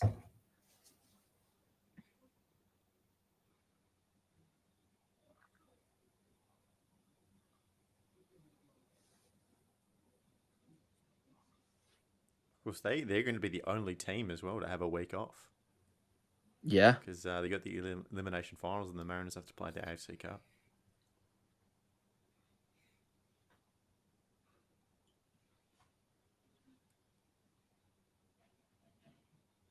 Well, we've just ticked over the 60th minute mark. Spoils are even at the F3 and Wellington are winning, which means the Premiership plate, which we know is in Wellington, is just dangling there. Another Jets goal, and it could be all over. Never know. Monique says, "I'd really appreciate MacArthur if they could score a goal or two or three." I think that's every Central Coast Mariners fan right now, Will. Absolutely. De Silva is on the field. He surely can pull a few favours. Yeah, there he is. Here we go. Jets are breaking. They couldn't, could they? Oh, that's a good ball in. Oh, it was Hoffman coming on. Nice to see. Yes, in his last game for the Jets, Jason Hoffman. 300. Good stint. How many games is it for him? Yes. This would be his 300th, I think. I thought it was. I knew he was close. I couldn't remember if he got it or not. Yeah.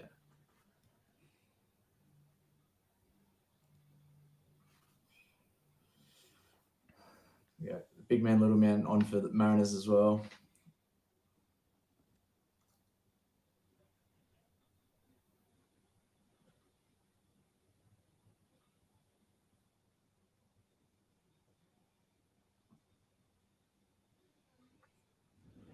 Do you guys remember that weird period where he was just the best striker in the league? I always flash back to that. Very odd. The league has had those fleeting moments for players, hasn't it, where they just look like complete world beaters, and then all of a sudden they just disappear again for a little bit. Yeah, I can't remember if it was at City he played striker a bit, but yeah, I think it would. Yeah. Do you imagine the scenes if he scores the winner here? I do not want to imagine that. They're going towards Terrace Novacastro as well. All 11 of them. Hey, there's a few more than that. Come on. Give him credit. No, This is okay. So I had a couple of gripes the other night, Lockie. Here's another one. Just the cannibalism of fans in the league. I don't mean literally, but I mean like, give guys credit for turning up and making some noise. I don't care if there's only 4 of them. Oh, we have more fans. Yeah. What's your margin for error on that, by the way? Yeah, I'm allowed to. The direct rivals. Every other team is whoever turns up. That's fantastic. Direct rivals, I'm allowed to have an issue. Yeah, I thought they'd be too busy setting the music trends in Newcastle and DJing and stuff. Didn't they break up? I thought that's what was happening. But like it is always the case of you see it's like these are the passionate guys that we should be getting around and supporting and showing love for, and instead it's just social media is full of people just going, oh, a bit pathetic. Oh. And I'm like, come on, they're doing more than most people. Like, absolutely, I agree. So there we go. There's another one to add to the list of things that I dislike. Do you We got Pleddy's rants and Jacob's gripes. Yeah.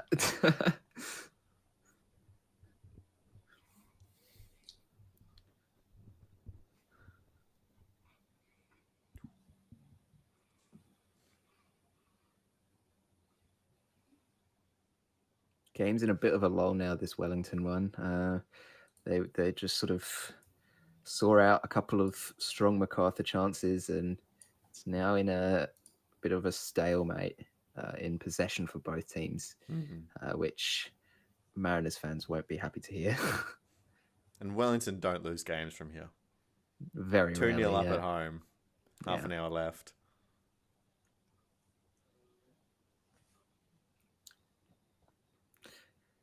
And they've got the legs and they've got the ambition and the fight and the fire as well to keep going, even if they do, concede one and it might look a little bit shaky for them. And a photo of Coast Watch Football on the wall. And a photo of Coast Watch Football on the wall. It'll feel empty if we're relying on MacArthur to do something. So I'd rather the fulfillment of doing it ourselves. Yeah. That's what I'm going to tell myself. Want to win it with the trophy next Wednesday. Yeah.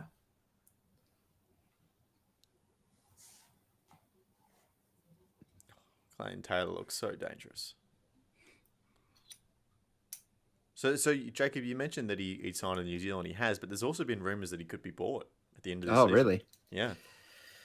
Well, but that's one of the upsides of having him on a longer 100%, contract is that you can sell him and make some money from it rather than it just being a free transfer. So, I mean, he's got the quality. So he does, absolutely. Logan O'Connor says, "Go Wellington Phoenix, 2-0 up, Logan. They're doing well."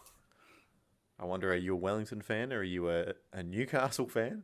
Could be either or, really. Taylor's away again. Dan Hall solid. Rumours that he's going away as well, Will, right? Dan Hall to Auckland potentially? Yeah, I've heard that. He's looked at I think 2 seasons ago now. Always when he puts together a string of performances, he's always sought after. Definitely hear his name around. But yeah, with Triantis gone this season, we've he's definitely had a standout year. Whereas played the majority of minutes. So it's good to see. Like, you want those players to be rewarded as much as you want to keep onto them. So, well, how many times can we say it? That's the Mariners way. Yeah, just used to it now. Tentative effort there from Jermaine from outside the box, but it's gone about 10 yards wide, so no stress for Paulson. But it found some space there, which you don't want from a Wellington perspective. You don't want Jermaine to be finding space in and around the box. That's certainly not a good idea to give him the ball there, or let him have the ball there, rather. Minik says, "I thought Hall to Auckland was a done deal. It may well be. Auckland they've been allowed to contact players in the last 6 months of their contract. I'm sure is the rule, but none have decided to publicly announce anything yet. Obviously, Jamie McLaren, we kind of got a bit of a feeling there with some of his post-match comments, and Hall was definitely in that conversation of deals potentially already done as well. But yeah, I think they're being respectful and waiting to the end of the season. And I wouldn't be surprised to see probably some Adelaide players head over there as well, potentially. There's probably about 80% of the squad is off contract. So if you're needing players that have A-League experience, there's plenty to pick from. But it goes back to something you said a while back, Lockie, about it would be fun if it sort of comes out when these players were contacted about going to Auckland, because, McLaren's been the big talking point about him both not putting in performances, but also, moving to the bench, and Max Caputo coming in as the starting striker for City. And if it comes out that, that coincides with when Auckland sort of first started to talk to him, that would be quite interesting, and make for some fun reading. I do think that the way they're talking about wanting to bring in New Zealanders is very reminiscent of how Brisbane Roar were talking about playing Queenslanders earlier this year. So I don't think they would bring in another Australian unless they were, top class, starting every week, kind of really high quality. That's just the vibe I get. Yeah. It's good. You don't want to see the recycled talent. A new club is such a good opportunity to look more local and start off, because I think your performance in the first season is never really, taken.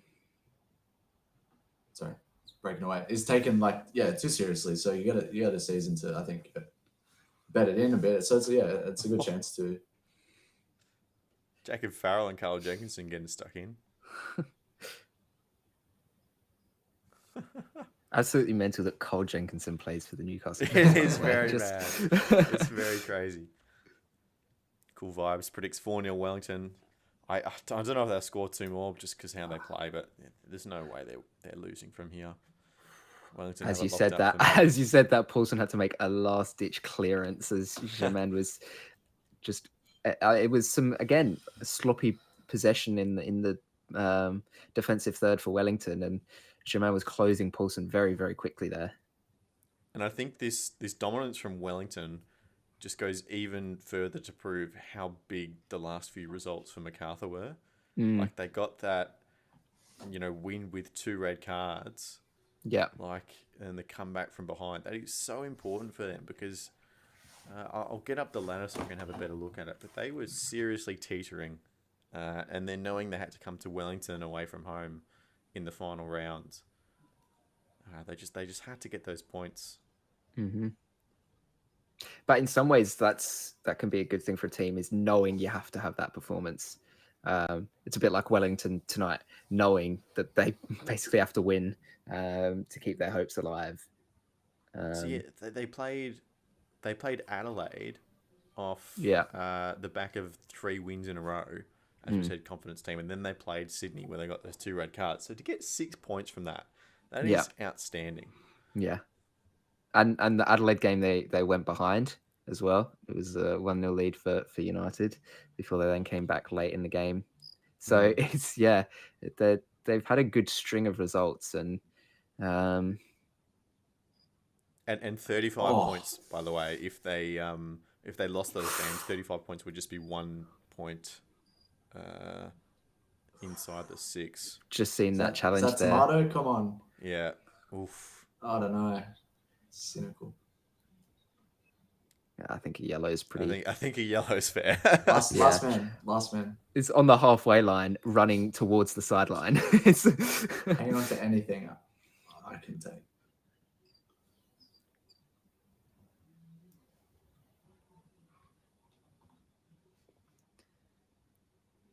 That was I made the comment earlier, didn't I, Lucky, about it's good to see a referee actually bringing the cards out for challenges after that Abdi Shatar game.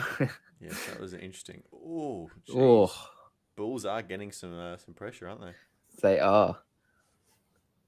Yes, and again, you can't overstate just how important it is to have a keeper like Paulson between the sticks, because he's the sort of player that can.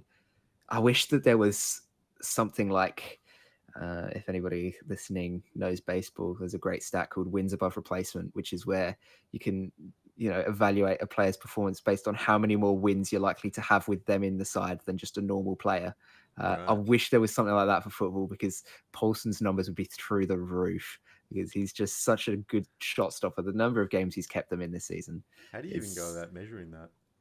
Oh, yeah, I don't know. You need like ones around. I've seen like the Chelsea without Cole Palmer would be in like 18th or something. But it's like the results without a player in football just make no sense. They're just so rubbish to look. There's just clickbait stuff. So yeah, there could be something. Could be space open for something there. Oh, come on, wasteful. Docker. Oh, geez, Docker again. Yeah. He's finding himself in these good positions routinely now. Yeah. Just as a matter of habit, Docker. It's just, that finishing and that final product for him has been just slightly awry. Taylor in behind again. It's I knew it was offside. It's one of those ones. Annoying.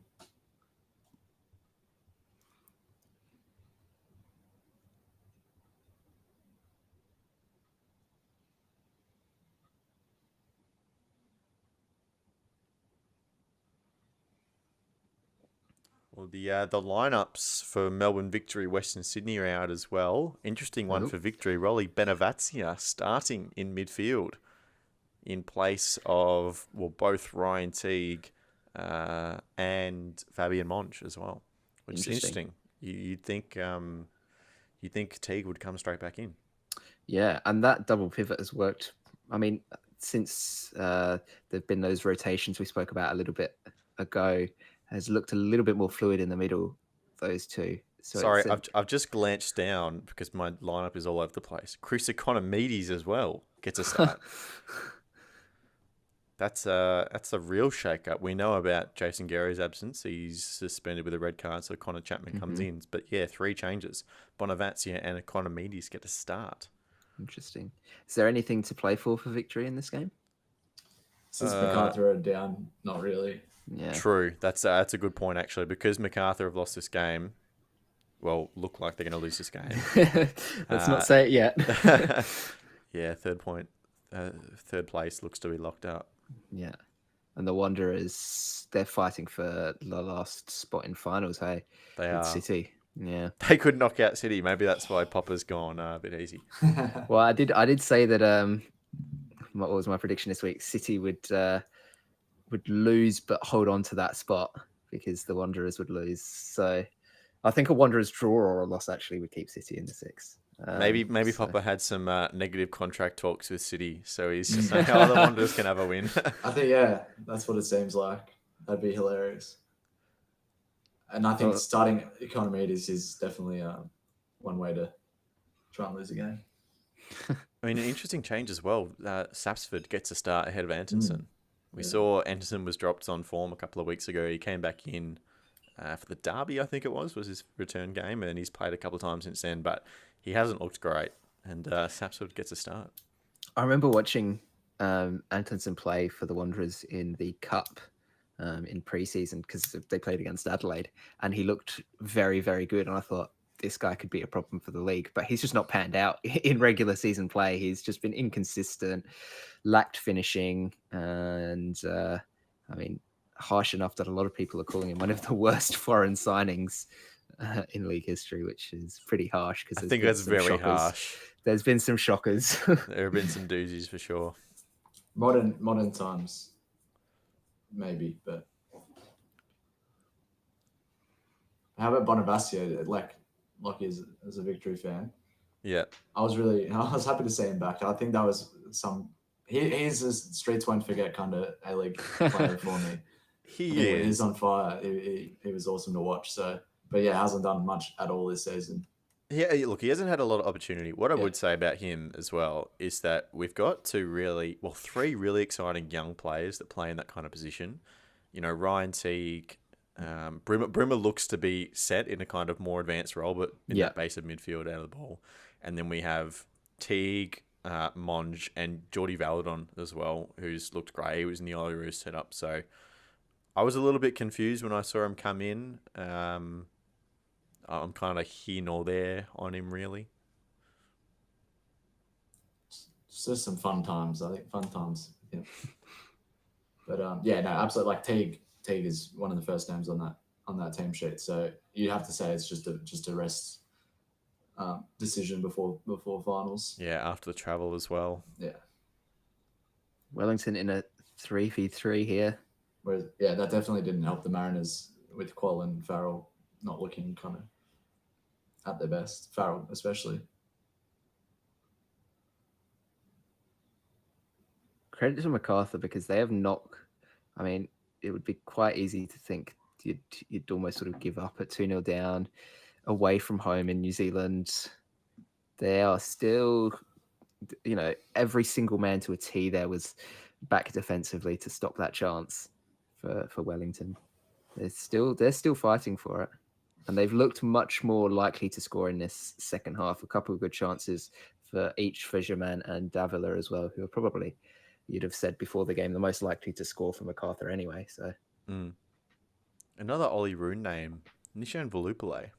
He was getting a lot of starts before he went away, and then as the tournament came closer and closer, I think with an eye to this period of time when he'd been away, Popovic started playing Ben Falami instead. Yeah. And given what I've seen, I'd still prefer Veluplay on the left, which, considering Nishan didn't really play a whole lot, I think he made one start at the Asian Cup. I thought it would have been perhaps a good time to bring him back into the team, but Economides gets his chance, I guess. And on the wing as well, which must be said, because most of Economides' starts was when Bruno was away. And yeah, that's in the middle, right. So they were like, well, we have to play someone here. So yeah, we do. All right. Well, ticking into the final 10 minutes, of course, I think the most nervous team here would be the Mariners, because if they lose, they're gone. Gonski from the Premier's race, so they can't afford to concede here. The Jets have a free kick as well from a pretty good area. It's a weak one. Yeah, 2 flat.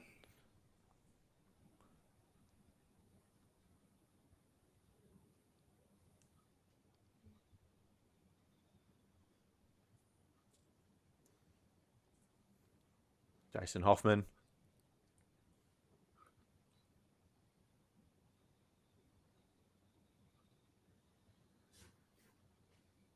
Oh, I've just noticed as well that friend of the podcast, Lockie Rose, is on for MacArthur. I must have missed that.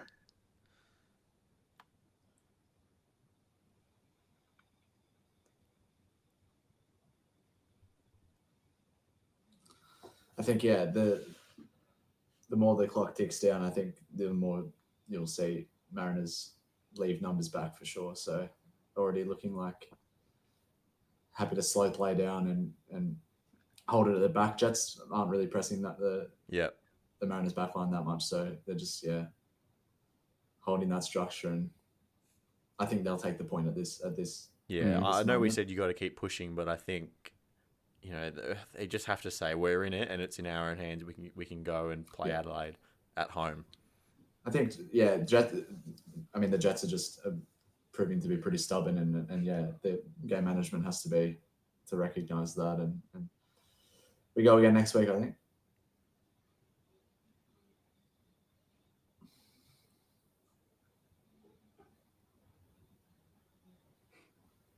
They got a chance here though.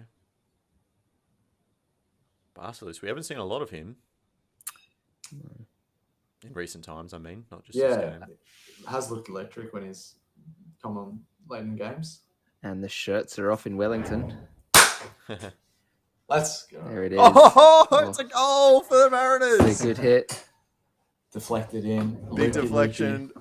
But Was that Steele? Wow. Off the bench. Oh, and the celebrations as well in front of the Mariners fans. Oh, you love to see it. Someone was saying his only second ever goal in the competition. He's picked a bloody good time for it. Mariners back in control.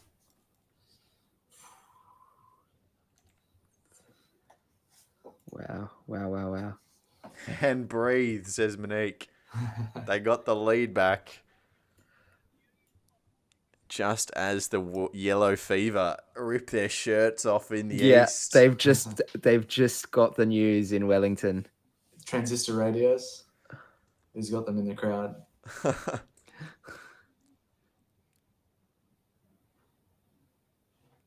They gave Steele so much space there, and obviously an unlucky deflection. Not much Scott can do, but just no energy to shut him down there. Well, I mean, good on him as well, though, because he struggled in that first leg in the AFC Cup and was probably the weak point of the Mariners side in that game. To come out and take a ping from there as well, it's a decent hit. It's a very decent hit. Did get that little lift up off the Jets defender foot. But wow, that's a huge goal. Huge goal. Just needs a point now, midweek. Could there be one last twist?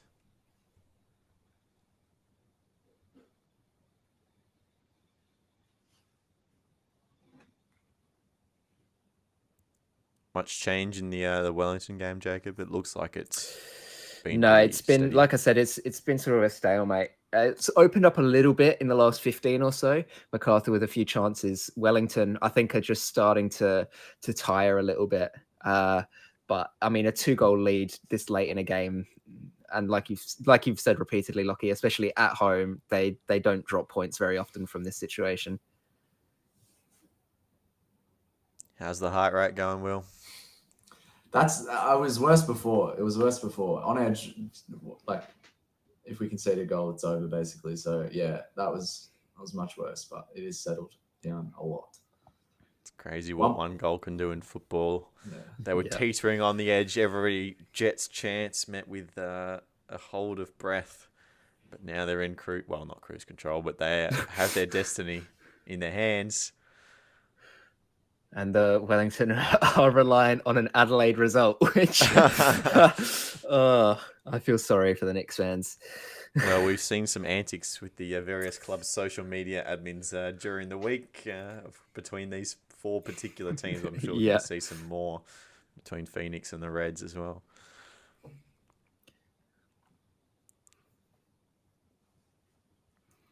It just... so many fans packed inside Sky Stadium tonight. You felt like it could be the moment for the Phoenix, but it seems like they're going to have to run the gauntlet of the final series for their first major trophy. Well, that's the problem with not having it in your own hands, and having sort of flagged off a little bit for a while when the Mariners were on a good run and dropping points here and there, and it does mean that it's come to this game where it doesn't matter what they do almost because and now that we know how results have turned out, Will, how important is that Docker goal in the game between these two teams late in the game? It's just so significant now. Yeah, every point counts with such a if you're looking at the table now, even Adelaide are just off final. Like every result matters massively. Like I was amazed at how close it was even down to 7th and 8th, and every result is, you don't realize how huge it's going to be. But it's been one of those seasons where everybody's beaten everyone basically. And there have been some huge results as well, like in terms of the score lines. Lots of 5, 6, 7, 8 goals. And Will pumps his fist because Ryan Edmondson has knocked in a third. And surely now the Mariners have won the game and one hand on the Premiership plate. Tops off. I love that. Everyone is very much up for that. It's going to be a fun drive home for sure. Yeah. What an away following as well. I know it's obviously very close, but that's a good. Yeah. I was lamenting the fact that Adelaide doesn't have our closest is Melbourne. So. And how good is this concrete trophy going to be as well? Would have been better paired with the toilet seat, obviously, but that's still, winning any F3 dub is still a great feeling. So, is there some sort of sculpture you can make from combining the two?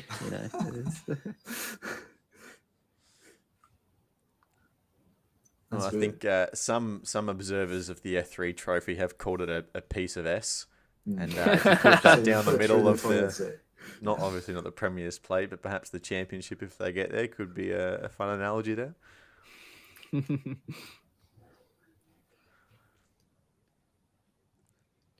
But I'll tell you what, even if the Phoenix don't win, promising signs for them that they've got something good going there, because this Mariners team is, we keep saying, one of the best multi-season performances we've seen from a team.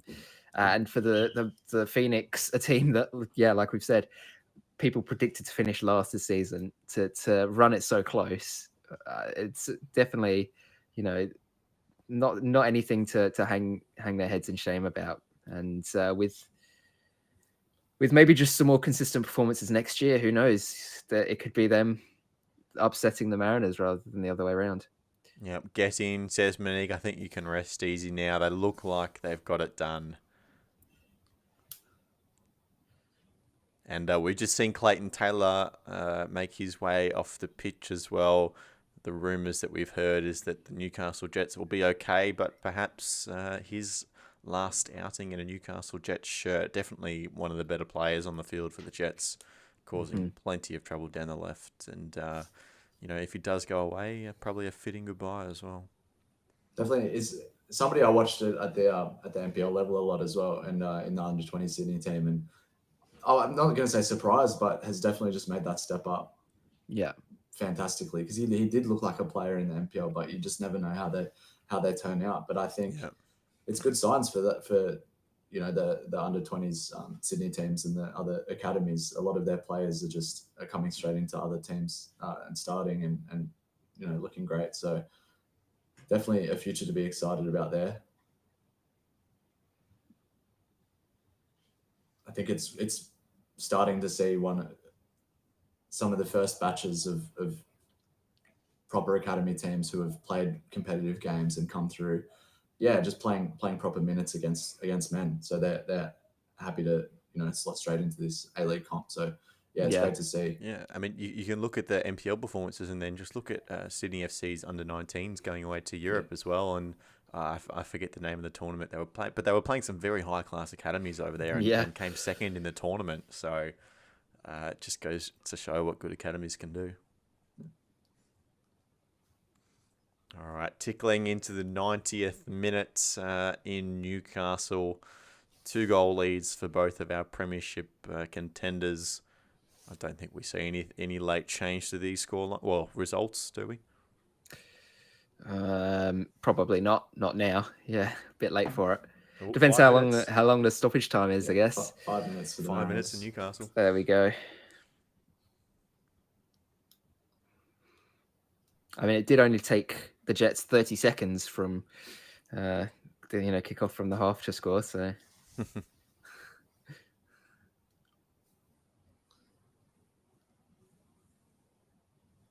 Well, this is a good run. It is. So dancing around. Down. Is that a penalty? Oh, he's gone down very late. He's given it. Yeah. Given it? Referee has given a penalty. To Wellington Phoenix. Oscar Zavada's come off the bench. Yep. It did feel like he went down late there. It did look like it, didn't it? Unless Kurto, I guess, has reached out after he's run past. I'm looking forward to this replay. Oh, he has a stumble. Stumbles if I'm it, being doesn't generous. It's a good run from Ben Old, though. Oh, yeah. Oh, it's like he can't find his footing. There. I reckon he's definitely capable of keeping on running there, but he just decides that he's going to not get to the ball and then goes down. Yeah, I don't love it. He scores if he stays on his feet, I think. So I don't know. Do you reckon? Nah, that's one of those ones where he has to stop he was going it. Away, that's why he realised it. Yeah, he'd have had to stop it on the line and turn and try and get the ball back across. And also, what's just happened in the F3? I've just looked down and Bustle has just been I don't know, you've got it. This is definitely. He's apologizing to someone. Has he kicked the ball at someone? Maybe grab the ball off the ball boy. Oh, he's kicked it into someone in the crowd, has he? A little kid. Oh no, I'm gonna have to rewind this now. Try to get a look at it.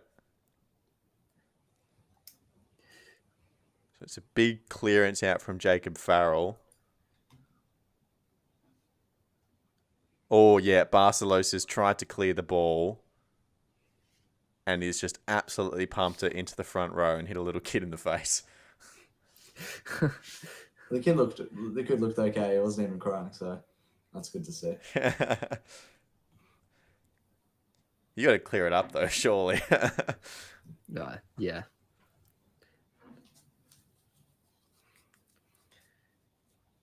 All right, Oscar Zavada to take the penalty. Where is he going? Left. No. Right. And he scores 3-0 to the Phoenix. Well, the Polish striker gets one over the Polish goalkeeper. Yes. Nice catch. I can't claim responsibility for that as the broadcast mentioned it.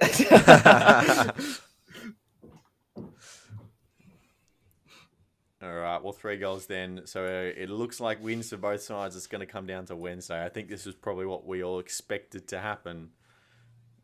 But yes, the drama ensues. Was a bit of a worry there for the Mariners for a while, though. Yeah, 1-1, yeah. You reckon Farrell will go to Stamatolopoulos after the game and ruffle his hair a little bit? Say thanks, mate. I hope so. That's what I'm saying. Mariners in these positions, I feel calm with. I think when chasing late is always tough, but I think the Mariners are one of the better teams at kind of taking the edge out of it late and just S-housing a bit. You see Farrell always trying to, always winning the mental battle with his opponents. So I think the Mariners definitely have some players who love to, take it to a corner and hold it there and just little, time wasting. They just need to be careful with yellows and stuff, but I'm so looking forward to this concrete pylon. Just going to be such a weird vibe for the significance of this game. Who's thinking as well was, right, okay, we need a trophy to celebrate this rivalry. What do we do? Let's drill a hole into the highway. See, that I love that part. Yeah, I think it does, like, it matches the vibe of both of the teams and the rivalry between them, and it's kind of not serious enough to. I think it walks the level kind of well. I just like, how did they come up with that idea? Like, I agree, it's fitting. It's fitting, but it's like, whose first thought is that? I don't know if it was a Mellencamp idea. I think it might have been, but definitely some councils involved, I think, as well. Well, here we go. Full time in the F3 Derby. Full time in Wellington as well. 3-1. Oh, they timed it beautifully. There we go. Both games are finished. And we're going to go down to Wednesday night. Yes. If you need a roving reporter, I might be there. So I'll, I don't know if we're going to whip up another stream for it, but we'll do some availability polls and we'll see what we can do. Yeah. Oh, well, for my own mental health, I might give that one a miss. Fair enough. You want to come and witness a shellacking on stream? I think that would do good for the ratings, wouldn't it? It would. So, I mean, maybe for the good of the podcast. All right. Well, we won't confirm that just yet, but we'll have a think. Any last thoughts from the games, guys? Yeah, I mean, pretty much a stalemate in that second half for Wellington and MacArthur. Wellington came out strong, played well, got the goals. MacArthur didn't have a sniff of the ball in that first half. And when they did, they were closed down really well in the central areas. And then in the second half, I think perhaps a little bit resigned to the fate of the fact that they weren't going to come back and win it, which is what they needed, really. If anything, that they would have wanted to win to secure that home final. Knew it wasn't going to necessarily be possible against a strong Phoenix side at home playing for the Premiership. So it did feel a little bit like both teams had just settled into a groove of, all right, well, I guess we're going to have to see what happens, for the Phoenix with the Mariners. And it was definitely, the atmosphere was great, but definitely died down once the news started to go around to that second Mariners goal. It just suddenly got a lot quieter there. And, it's a bit of a shame for the fans because it's a great turnout there in Wellington. But a good season for the Phoenix, and it's not a gone conclusion yet. I mean, no. It does go to Wednesday, and yes, Adelaide have struggled and haven't looked great, but you just never know. So it's going to be interesting to see what happens. Yeah, and of course the main prize is the championship as well at the end of the finals series. Just on MacArthur as well, they are still sitting in fourth, but they have to sweat on Sydney FC versus Perth Glory tomorrow. So obviously you'd assume that Sydney FC would have the advantage in that one. But a draw or a loss and MacArthur will hold on to a home final. So definitely not the end of the world for them. And Milos Jarofsky, as I said, they picked up 6 points from the last two games. So they got to be pretty happy with that run overall. I think Wellington commanded a game at home like they usually do. Jacob, you and I talked about that switch they made out of possession that seemed to really nullify MacArthur going into central areas. So, look, more praise on Italiano for that. And then the Mariners, they had to show a little bit of character in this one, going down to 1-1 after scoring the opener. But true champions do, they responded, they bounced back, and they're in the driver's seat now, Will. Yeah, I think I saw a few things floating around Twitter, soccer Twitter saying a bit of a weak season, but I think that's just because, a few of the traditional bigger teams are not up there. So I think it's been a great season and really no ill will against Phoenix. It's been such a great battle, and just great to see. I think awesome to see a title race go to the wire like this. Even as a fan of one of the teams in it, but can't wait for Wednesday. And it's just been a great season. So congrats to Wellington. They've done as much as they can for now, and see how it goes on Wednesday. All right, just one more game to go in the Premiership race. Will the Mariners claim victory against Adelaide, or will they Probably. falter? Will they falter? And will Wellington pick it up? But that will do for this live stream. Thank you to everyone who came in and watched and contributed in the chat. Monique, Leo, Cool, Paletti, everyone who jumped in and said hello. We really appreciate it. But